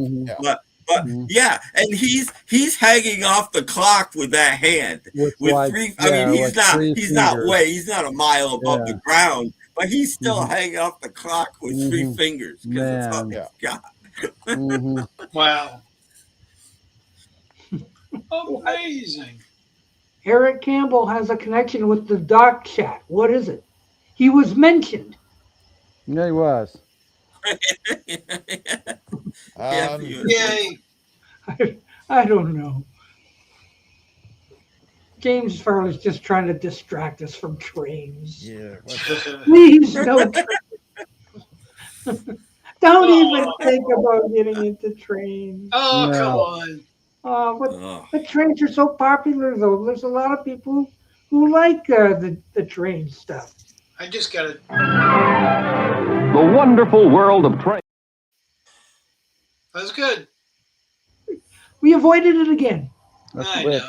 It's got a passenger train of John Lennon. Oh. It's from Italy. It's cool. Don't get started. The excitement builds. I'm on the edge of my seat. I know, yeah. Words could not express how you feel. Jeff's up and going. That's where he's had. I after a while, your tailbone. It hurts after a bit, especially when you're retired and old and you got an old tail. Yeah. That's enough. Remember this, you retired and old people out there. Yeah. Oh, James Farley. 1912. I don't. I have to look it up. The 1912 overture. It was called My Father's New Shoes. Oh, was it? Oh, no. What was that? Wait a minute. 1912. Hint. Get it? That's why he said My Father's Was that New the Shoes. year? Was that the new? Okay, because he signed with Senate that year, I believe, or 1913. I believe. Yeah, he signed with them in 13, and I don't think the first one was like Kid Auto Races at Venice. That probably came out right at the beginning of 14. Yeah, there's always been rumors, but nobody knows if they're true. As far as I know, that once in a while that he was actually a Keystone cop running around, but that's always been the rumor. But nobody knows if it's true. Yeah. It's never been confirmed. It's just No, a it's rumor. never. But it's never been confirmed. it's been an ongoing 100-year rumor. But Yeah, it's probably true because I mean I'm sure Max Sennett used everybody that was on the lot available to do whatever he needed to do. So it's probably true, but you know. Brad. Yeah, because when he was with Keystone, he wasn't hired as a brilliant film maker. He was just a hired actor. Yeah. Yeah. He was just one of the guys on the set. Yep. Brad, how is Buddy? He's hanging in there. He's not doing too well. I don't think we'll have him much longer. He's really pretty Is he bad. eating? Huh? Is he eating? Yeah. Actually, he's got. I mean, the medicine he's taken, it makes him hungry. So he's actually very hungry. So That's good. yeah, it's good. Yeah. But boy, he's got a Yeah. horrible, just a horrible cough. I mean, it's really bad. He's getting a lot worse. But yeah, thanks for asking. Yeah, he's Poor buddy. yeah, he's not going to do too well. Now's the big question: do you keep him or put him down or what? If he's not in pain, then Well, but we don't know if he's in pain or not. But we're at the kennel the other day, or kennel the doctor's place. So yeah, it's pretty bad. Actually, he's I might be wrong, but I tend to think that when an animal is in a lot of pain, they will come to you and they will give you a look. Yeah, you're right. You will know help me look, and you'll know that it's time. Yeah, you're right.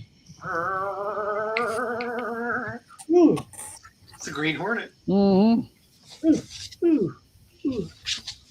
Did you know that Chaplin shined shoes at Keystone?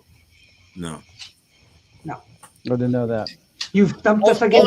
Only the ones made out of. I'm sure it was a gag man when he worked it. Everywhere he worked before he made it big. I'm sure he was a gag man for other people. Well, he gagged other people. No, he was a gag man, and Keaton, I'm sure, was too. Oz didn't give nothing to the gag man. A gag man for Fatty Arbuckle and probably other people before he made it. Ooh. Fatty Arbuckle, what a nasty man. No, he wasn't actually. Yeah, No, he was a nice guy. Yeah. The media made him a nasty guy. He wasn't really. Yes, no, he wasn't. The media's fault. No, really, seriously, it was. Yeah. I guess I believed the media.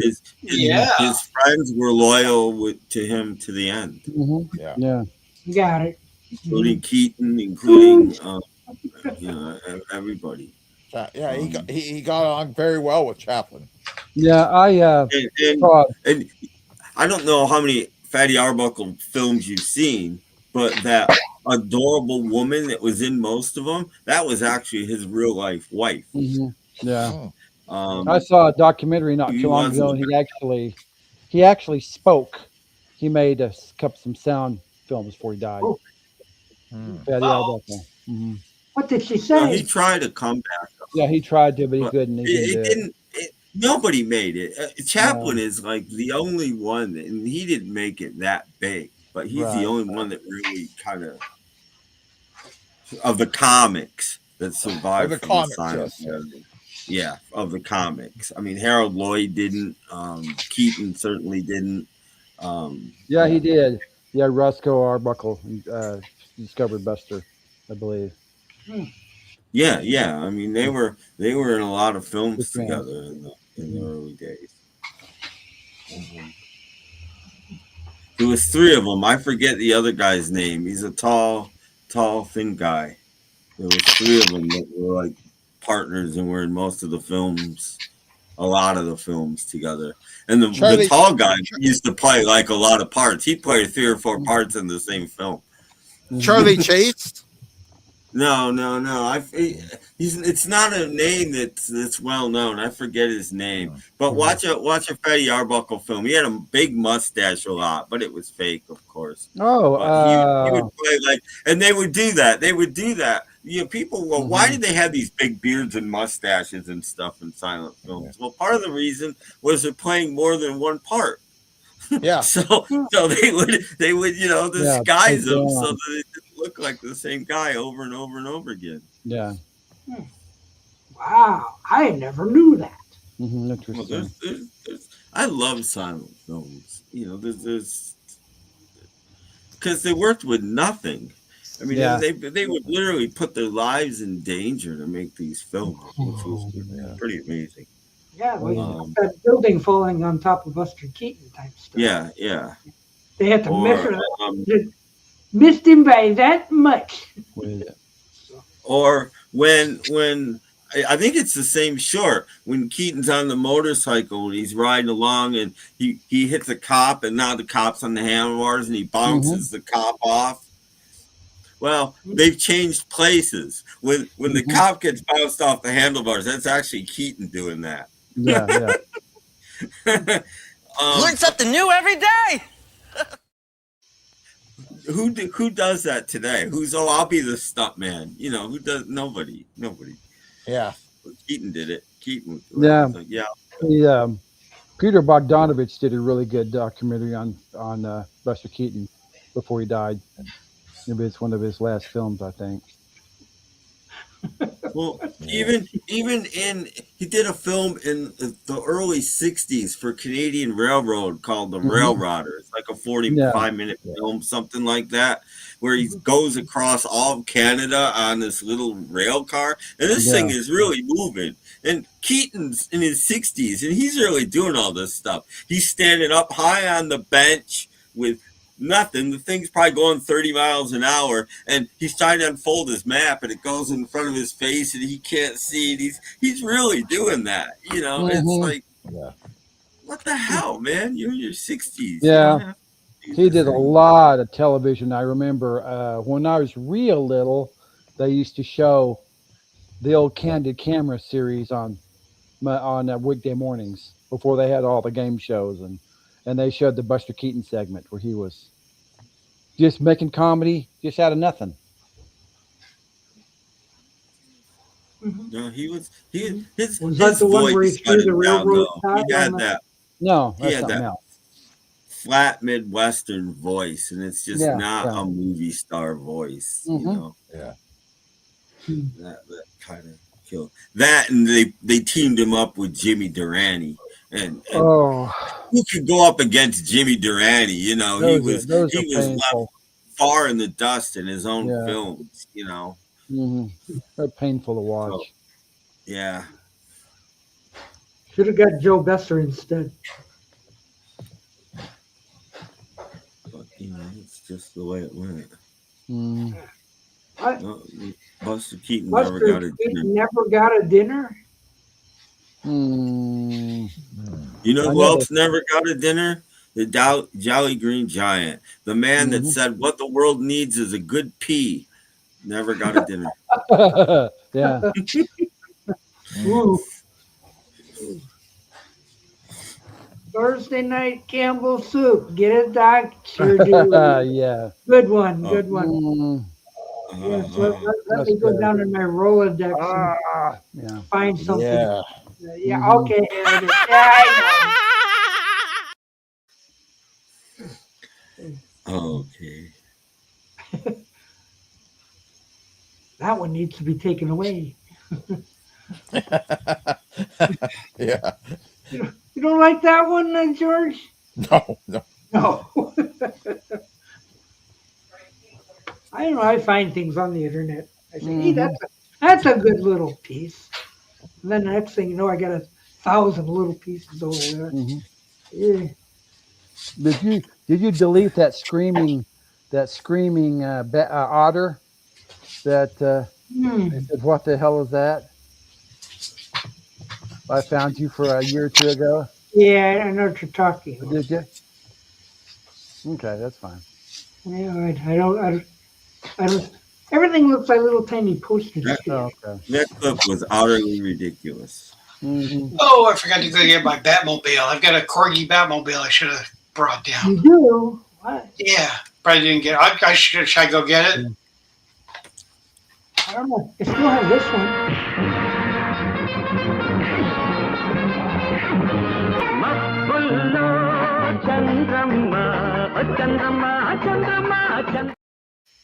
Does Superman hang out with you at the Tuesday night pasta nights? He looks like maybe he's going in for force. Boston. Holy Batmania. Yeah. Ooh, he's got a real copy of it. Yeah, I thought I'd show this because Tim was talking about Batman, and since he likes Batman. Have you got this one, Tim? No, I remember when it was on TV. I did see it. I made a copy of it. Oh, did I say that? There's a movie. Yeah. I have the Blu-ray. I have that on Blu-ray.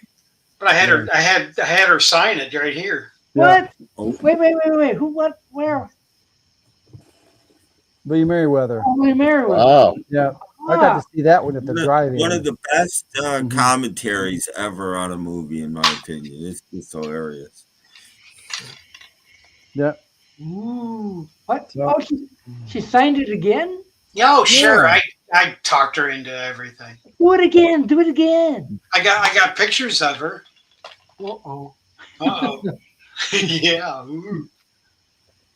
Yeah, Okay. there's The series, yeah, I have the individual volumes myself. Not Blu-ray, but DVD. I should I go don't get have the it on Corgi. Blu-ray either. When I ordered that, I thought I ordered it on Blu-ray, and I've ordered it on DVD. Oh, okay. Both of them. The autographs. Mm-hmm. It's holiness. Cool.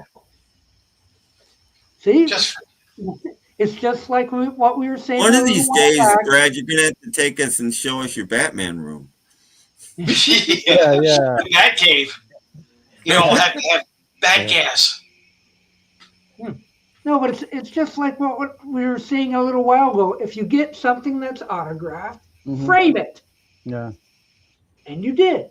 I think that's the best thing. Yeah. I still got stuff I haven't framed Yeah, that's autographed. But you actually shouldn't hang it on your wall because the signatures will fade over time if you hang it. Don't put it near a window though, Yeah. because you'll never get those autographs again. Can't you get some kind of special UV filtered protective glass? You can. Yeah, you can get UV glass and put it over it, and you'd be. Look, okay. I just got Jeff Gordon's autograph and Bobby Labonte and those guys. Mickey Gordon. Probably put those on something. Wow. Yeah, the Corgi's really cool. The diecast. I got to go get that for the Batman. That was like one of the first Corgis I got when I was a kid. Time to make a bat room, Brad. Yeah, really. That room. Need to make a bat room. There's the bat room on the right. Yeah. The two poles are behind those doors. That's right, they are. I went to an actual auction where they were auctioning off the Batman stuff from the actual movie TV set from the series, and one of the things they had was the actual bust, the head that opened up, that had the little knob that would open up the doors. They had that. Let's see, they had the head, and I'm trying to remember what else. Oh, they also had the red telephone that Commissioner Gordon had. You know, it was under the plastic. It was a cake lid is actually what that is. That's all that they used to. That's what it is. Eh? Yeah, but that was at the auction too. That auction was back. Why don't you just go to the bakery and buy a whoops. Go to the bakery and buy a cake lid. Mm-hmm. Ah, okay. There he is. I am mutton head. Where'd Tim go? Where did Tim go? I don't know. He'll be back, hopefully. Did I take him off? No. Yeah, I got all that, but it's on every Saturday and Sunday Yep. morning, so I don't watch them anymore. Yep. Yeah, Burgess Meredith is. I know. Yeah, I'm same way. Yeah, they're all on. Yeah. TV. There you go. Mhm. Oh, talking about King Tut? Yeah, no, I'm talking about. Julie not Newmar. King Tut. Yeah. Exciting. Mm-hmm. Look at all Well, the that was part of the character, James. He was kind of a little bit of a dimwit. Mm-hmm. Yeah. You dimwit. Whoops. Oh, hit a wrong button. Lean back on. Oh, he wants to come back. Mm-hmm. And I think he's on the best Riddlers. And I've even got the on DVD. I've got the pilot of Batgirl that they were going to run. You know, Mm-hmm. it's not in that good a shape because it's extremely rare. Mm-hmm. But they were going to do a Batgirl to do a spinoff from Batman. You know, Mm-hmm. but they didn't air. They never aired it. It never showed up on TV. Mm-hmm. It was holy this and holy that. Mm-hmm. Yeah, this is true. Buster Keaton is not related to Let's Be Keaton of Family Ties. This is true. No. No. Ooh. Mm-hmm. Yeah. I got it for like only $50 when it came out. Oh wow. It was a bargain. It was a bargain. Yes. I Because said, Doc I'll changed order the it for price, that. changed the price tag on it. Yeah. I got it for about 35, I think. Yeah, the price fell dramatically after it was Mhm. out for a while. Well, after a couple of years. It took me a couple of years. Mm-hmm. I know it seems like it goes down right after I buy it. Yeah, but I find it in the thrift stores. Yeah, you somewhat. can find the individual volumes in the thrift stores. Pretty good. But anyway, It's like when I find Seinfeld. I think I thought Tim would who like cares to get rid of Seinfeld? What? Tim would like to see that Mm-hmm. Batman's Mm-hmm. Batman Muttonhead. Yeah, and that Batgirl pilot, I don't think they ever meant to produce that for TV. I forget why they did that, but it's terrible. It's terrible. Mm-hmm. Yeah, that's pretty cheesy. That's for sure. Yeah, it's Not much to it. It was made for the network to introduce the character. Yeah. And I think they wanted to try out her costume and all of that kind of stuff. And, The network? you know, and well, just to see how it would play for, you know, I'm sure they screened it for a couple of audiences, you know. Could just be in the house. Yeah. And they did have her, if I remember right, they did have like her Batgirl changing room and stuff, but it was in the library instead of in her house. But they did have that, and they wanted to see if that would work, and you know, stuff like that. Oh, the network said yes. We'll take it. Well, they took Batgirl. They didn't take the show. They just put her. Batman. You go watch Rick 9G. He talks all about that. Okay. I saw that episode. Adam West lives next door to Van Williams. What? Adam West, who played Batman, lives next door to Van Williams, who played the Green Hornet.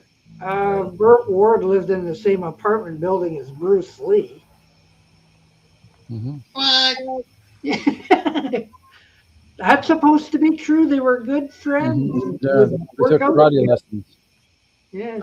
I've got the Green Hornet's autograph as well. Van Williams. This is now 10 stupid things you don't know about Batman the series. Oh, good. Because there's a lot of those things out there. 20 stupid things you don't know about I Dream of Jeannie. Like, oh, does this stuff ever end? But I that's what I wanted to do. I forgot. What happened to Paul, by the way? I was gone, so I don't know. Went to He went out to dinner. He was having pub night with the guys. Yes. Because I wanted to tell him, in case he didn't know, that there was a new Wood Girl video. I knew he would be very interested. Oh. Maybe we can watch that on Sunday. No. It's her first video in like 6 months or something. Mm-hmm. She must need something. I guess so. She needed coasters. She made coasters, and I expected her to go out and get her forklift and get one of those huge boards that she gets to make coasters out of it. That's what I expected her to do, but she didn't. Is that like the cartoon where they cut down a tree to make toothpicks out of? Yeah. Well, or a baseball bat. There's a Bugs Bunny where he cuts down a tree to make a baseball bat. Yeah. Oh, it must be true because Wood Girl needed a tree to make coasters out of. Yeah. Weird. She needed coasters, so she made some coasters. She must have been having a party or something. Yes, Richard James. Yes. How did you know? It's true. It's true. Yes. Yes. Yes. Indeed. George is looking up Batman facts for us. Right? No, Canadians Google it, stuff. Google it, James, and find out. These days, but that's Go on to YouTube and Google or type in Wood Girl and see what you find. So Richard James wants the blue wrench. A lot of people don't have the blue wrench. mm-hmm. Mainly because this isn't YouTube. This is StreamYard. Yeah. So like I'm not on YouTube to go give wrenches and stuff. I'm on a different program. Yeah. It's broadcast on YouTube, but I'm not on YouTube. Yeah. Mm. So there. So exactly. That's Yeah. why there's very few wrenches out there. So sorry. Too bad. Mm-hmm. Sorry. Throw a wrench into that. He just likes the power. Okay. I have the power. Mm-hmm. Yeah. You wrench. Sorry. Yeah. Don't forget, there's a new He-Man movie coming That out. whole giving people wrenches things. I don't want to go into who started it, but I think we all know who started it, and I don't know if people know why it got started.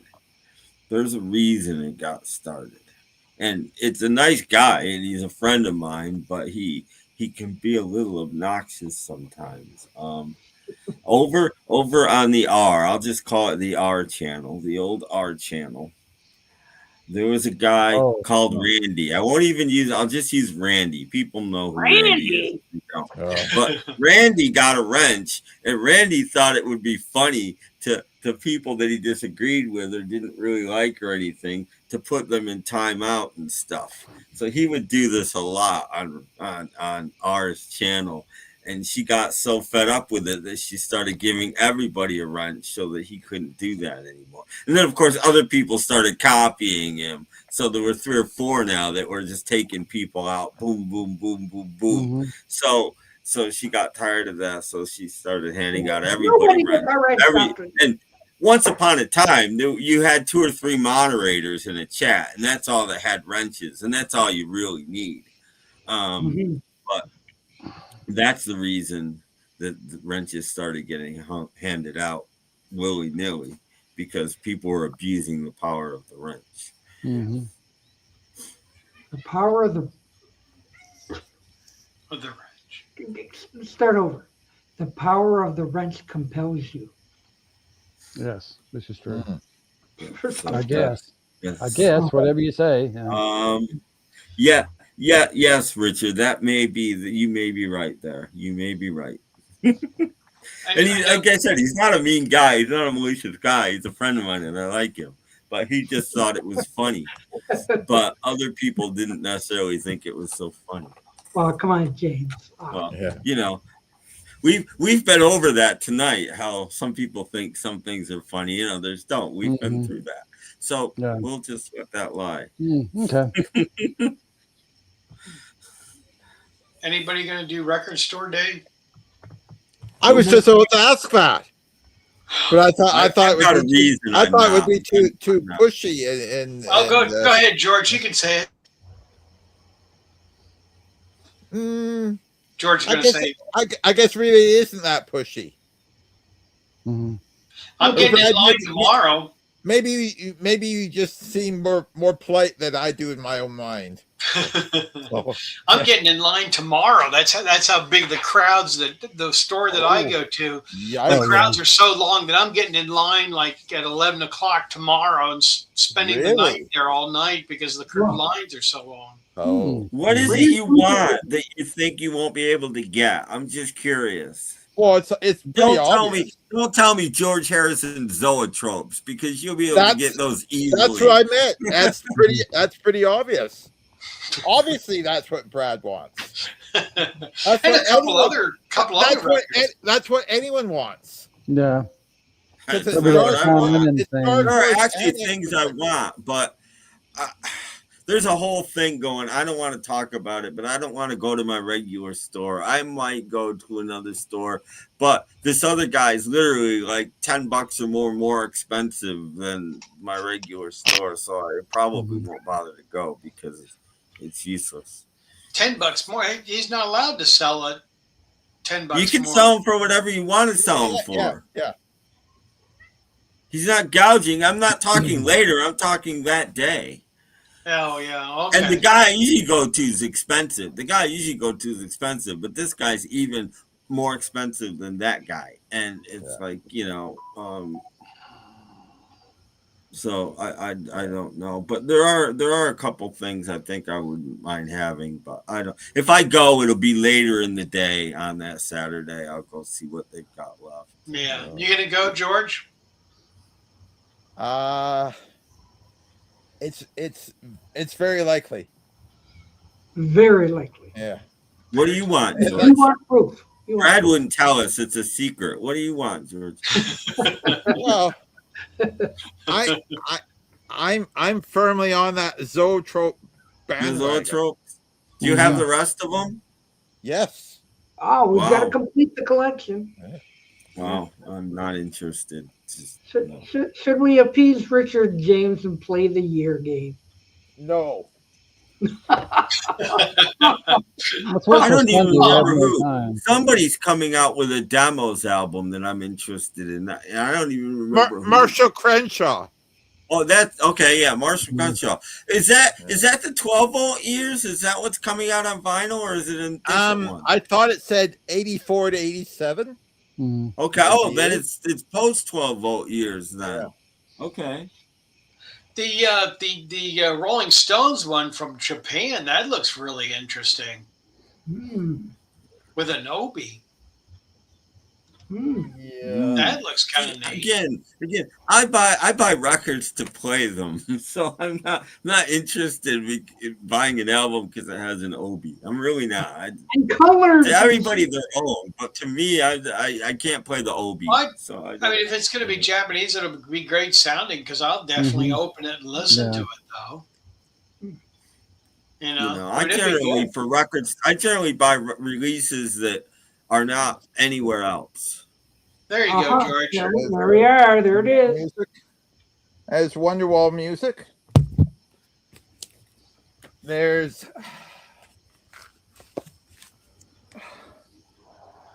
electronic sound. A cellar full of rats from the Ruddles. Then we can all guess the next one.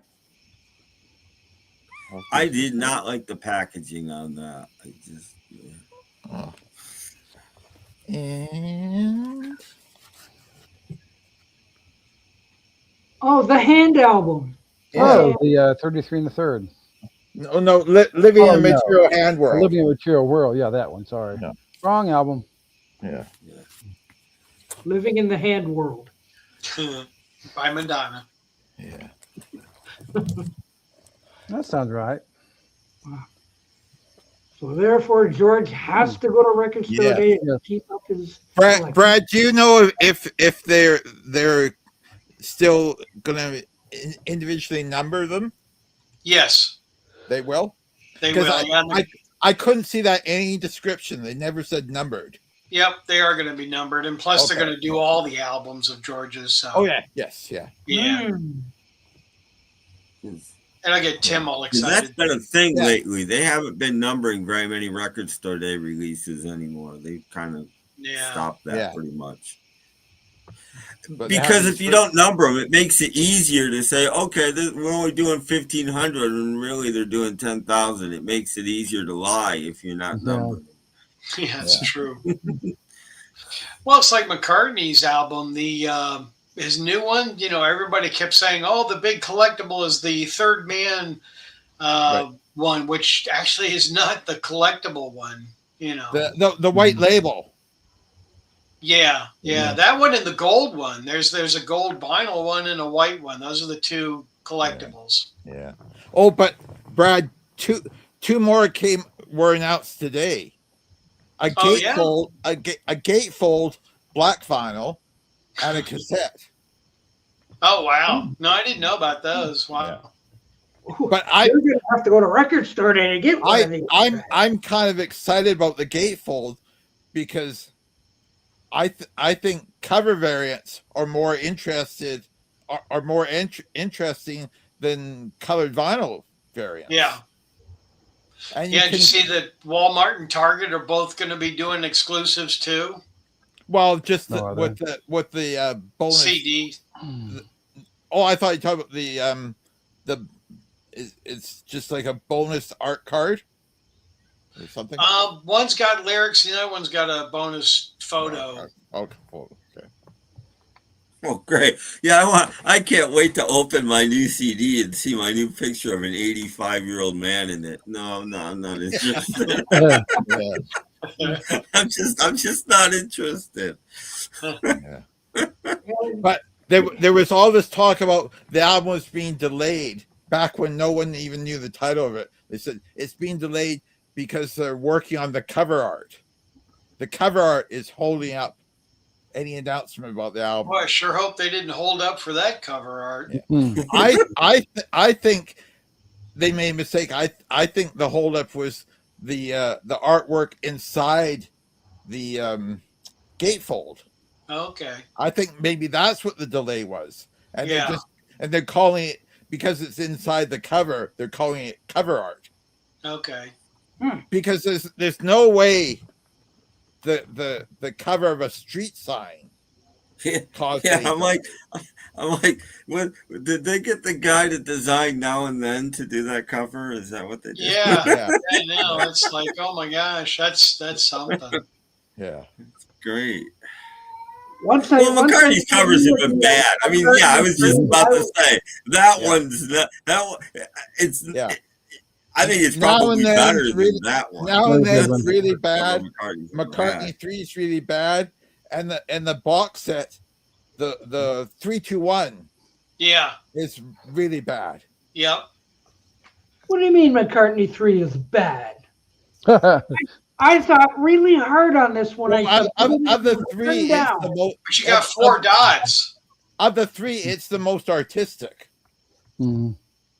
Oh, back cover. Yeah. Oh, that's neat. I know. Maybe you can get him to autograph that sometime. I should. Yes. That'd be good. Yeah. I know. But They probably think it's Apple- funny. So George, you gonna get Ringo's new one? Yes. Ooh, yes. It was a yes, I heard. Yeah. Emphatic.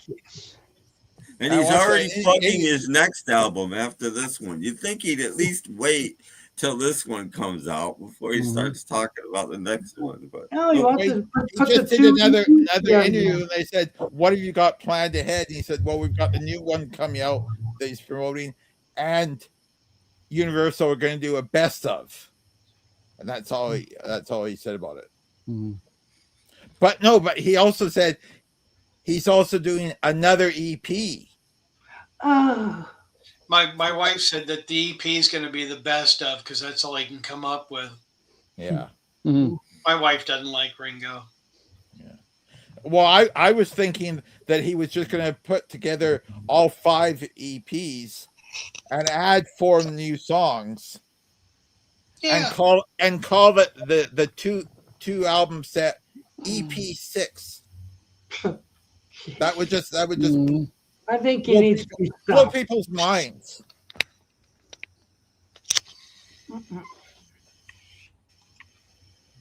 In the Super Friends, Batman and Robin don't have eyeballs. Well, neither does Little Orphan Annie. And she's a superhero. I don't think any superheroes in their masks had eyeballs. I can't think of any that did. Space Ghost didn't have eyeballs either. No. Aquaman. I can't think of any hero that's wearing a mask in a cartoon that actually had eyeballs. And I'm talking like late 60s, 70s cartoons. I'm not talking about back In the comic books, Okay. they don't have eyeballs. Sorry. Yeah. It's taken from the books. So if they don't have eyeballs in the books, they don't have eyeballs in the cartoon. There you go. It's an artistic choice. Yes. Don't worry about it. They still can see. I think there would have been a race for people to type in the comments and say, "You can't have an EP with 25 songs on it." Wow. Oh, wow. Sure you can. The name of EP stands for extended play. Anything with 25 How songs on extended it do you is know? certainly an extended play. Little snippets of each song. Little snippets of each song instead, But yeah, that's yeah. I think No, but Ringo no, should but do one obviously last album. the answer is you can take a two record album with 25 songs and call it anything you want. Yeah. You can call it EP6. I don't know if I like Ringo's new song. I mean, it's okay. It's not a chart. I've said it before. I like the music. I didn't like it as a song. I didn't like the lyrics. I didn't like it as a song. I thought the music was really good. Yeah. I agree with you on that. The music was good. Yeah. But I think Ringo should do one last album after this one and call it Ringo the whatever this album is, the 25th. I don't know, whatever it is, because he did Ringo the 4th back in the day. Yeah, his last album should be Ringo the 25th or whatever this last album is. You know, I just think that'd be funny. James Frawley, you're wrong. We're half an hour over what we usually do. Mm-hmm. So it is an EP. Yeah. We should have quit half an hour ago. Mm-hmm. Now Ringo did say the new EP he's doing with Bruce Sugar. Oh, which is I wanted to do everything with T-Bone.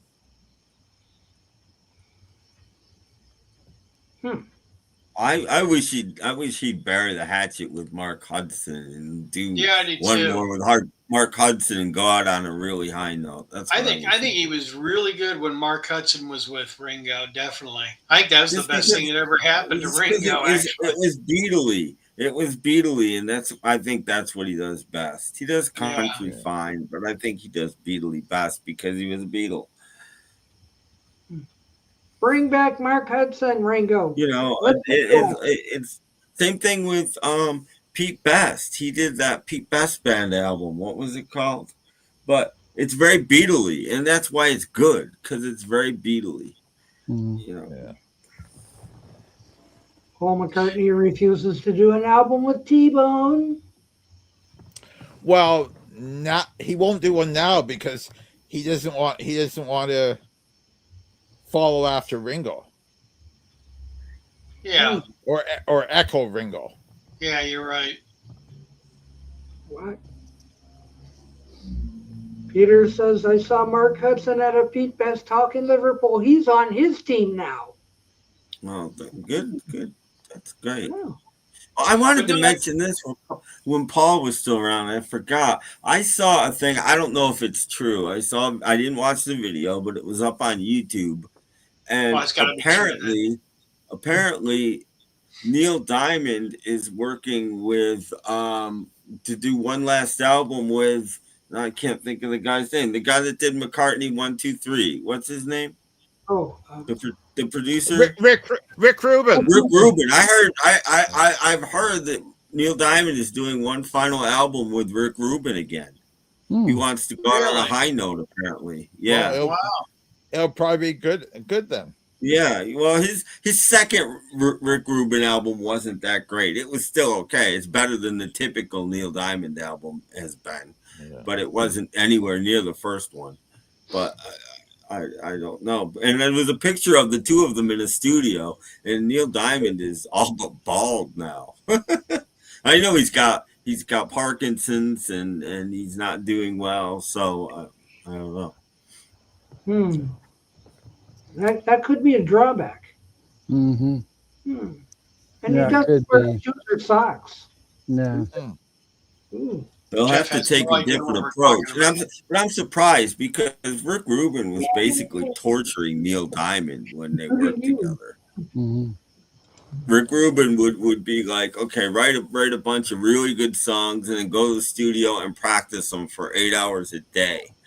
And Rick Rubin, after like 6 months of leaving him there, Rick Rubin comes in and says, okay, let's hear what you got. And Neil Diamond plays everything for him, and Rick Rubin just goes, no, you're not ready yet. Keep practicing. Neil Diamond, I would have said the same thing. His fingers are raw. He's been playing the guitar for 8 hours a day for 6 months, and he's still got to play more guitar and sing some more. And finally, they cut the album. I would have said the same thing to Neil Sedaka. Before you punched him? Yeah, keep practicing because you really don't have it. The Rick Rubin Johnny Cash cover album is a bit silly. I've never seen it, so I don't know. Yeah, Which one? It's silly, whatever it is. He had Johnny Cash, but singing everything they did together was great. But that was more Tom Petty than Rick Rubin. Tom Petty was the guy picking out Johnny Cash's songs for him. Yeah. Going, I think he'd like this. I think he'd like this. And then Tom Petty played all of these songs for Johnny Cash, and Johnny Cash just went, I can't picture myself doing this. So Tom Petty went into the studio with the Heartbreakers really quick and cut very quick demos of how he pictured Johnny Cash doing these songs. And then that's the way they did them. I'd like that to come out someday. That would be an interesting album. The Johnny Cash demos, Tom Petty, the Johnny Cash demos would be an interesting album to hear. Yeah, that was just the second album that they did together. Well, yeah, it went beyond the second album. I think at least through the third and fourth. That's the one that's Petty's prominent. Yeah. The first album is literally just Rick Rubin and Johnny Cash. Yeah, that was the soul. Recorded in Johnny's kitchen, I think. I don't even think they went into a studio. I think they just brought a mobile studio into Johnny's house for the first one. And then the second one on, Tom Petty would go, okay, you should do this song, Johnny. You should do this song, Johnny. And with the third album on, Johnny said, I just want to get down on tape as many songs as we can do. Yeah. And, at first, after he got sick, and this was the fourth album, I think, maybe it was the third, I get him confused, and suddenly his voice wasn't strong anymore. I hated that at first, but the more I listened to it, the more I'm like, I like this voice. I mean, I'm sorry for Johnny, but I like the sort of whispery, kind of weak voice. I didn't mind it at all. Yeah. Because it was direct and it was honest. Yeah. He wasn't trying to sound like he was 21. No. Or 31. Hey Brad, who said the waiting is the hardest part? Obvious. Yeah. That's obvious. Good song part of it though. But Johnny was worried about the second album, because Rusty Cage, he loved the record. He thought it was a great record, but he's like, how the hell am I going to play this live? He was like, he knew people were going to want to hear him do that live, and he's like, how's my band going to play Rusty Cage live? He's like, waiting is the hardest part. Congratulations to Danny Harrison. Yeah. He's now a father. Aww. Yes. I wonder what he named him. Bubba. That'll be interesting. Probably. Danny Jr. We will see. If it's a boy, and he said it, he didn't say, if it's a boy, I'm not kidding. I would think this kid is probably called George. Or Jeff. No, I don't think Jeff. I think George. Or Ravi. Jeff, if he named it after anybody else, it would almost be an insult to his father. He would either come up with an original name or name it George, I think. Yeah. Did Tom Petty ever do a song with Chrissy Hynde? Not that I know of. Maybe live. Yeah, maybe live. And they did that concert, Maybe you're thinking of Stevie Nicks. Yeah. Stevie Nicks wanted to become a heartbreaker at one point. She wanted to leave Fleetwood Mac and become a heartbreaker. But it's like Tom's kind of like, Stevie, you don't play an instrument, and I'm the lead singer. So she wanted to be the lead singer. Mm-hmm. obviously, but that wasn't going to It's happen. kind of like saying Ginger's Island, you know. Yeah. That didn't fly either. No, sure didn't. But boy, she wanted it to be Ginger's Island. Mm-hmm. It's true. It's true. It's true. It's true. It's true. Well, congratulations to Danny, and we'll probably have a word on the gender and the name very soon. Probably. And wife, if he has one, I don't know. Mm-hmm. If Danny has married. I don't know either. Yeah. Sure, there's a mother somewhere if he's got a kid, but I sure hope so. Can't birth it by itself. Yeah. Has to be a mother. Can't be birthing it. Yeah. Well, kids, I think we should put this episode of Soup back in the can. Yay! Oh. Yeah. Who said no? We'll be back I'll Sunday, second though. that, yay. Yeah, because look at we went way over 2 hours. So Mhm. Yeah. we don't want everybody to go like, oh, are they still on? Sunday's another day. Yeah, Sunday. yeah, so come back for Sunday. And wanted to give read your likes full and all that kind of stuff. And Right. if there's such a thing as a hype button, which I try to look for that hype button, I can't find it, but there's supposed to be one. It's only on phones. It's only on phones, Doc. Oh, well, that's probably why. It's just a thing you can do on phones. Oh, okay. On Sunday, we can show our record store day purchases. There you go. If we make any. If. That'll be great. Yeah, that's right. If. Tune in for that. So please leave a like anyway. And if you're on a phone, leave a hype. And we'll see you soon. And take care, everyone. Thank you. Bye. Bye. Bye. Bye.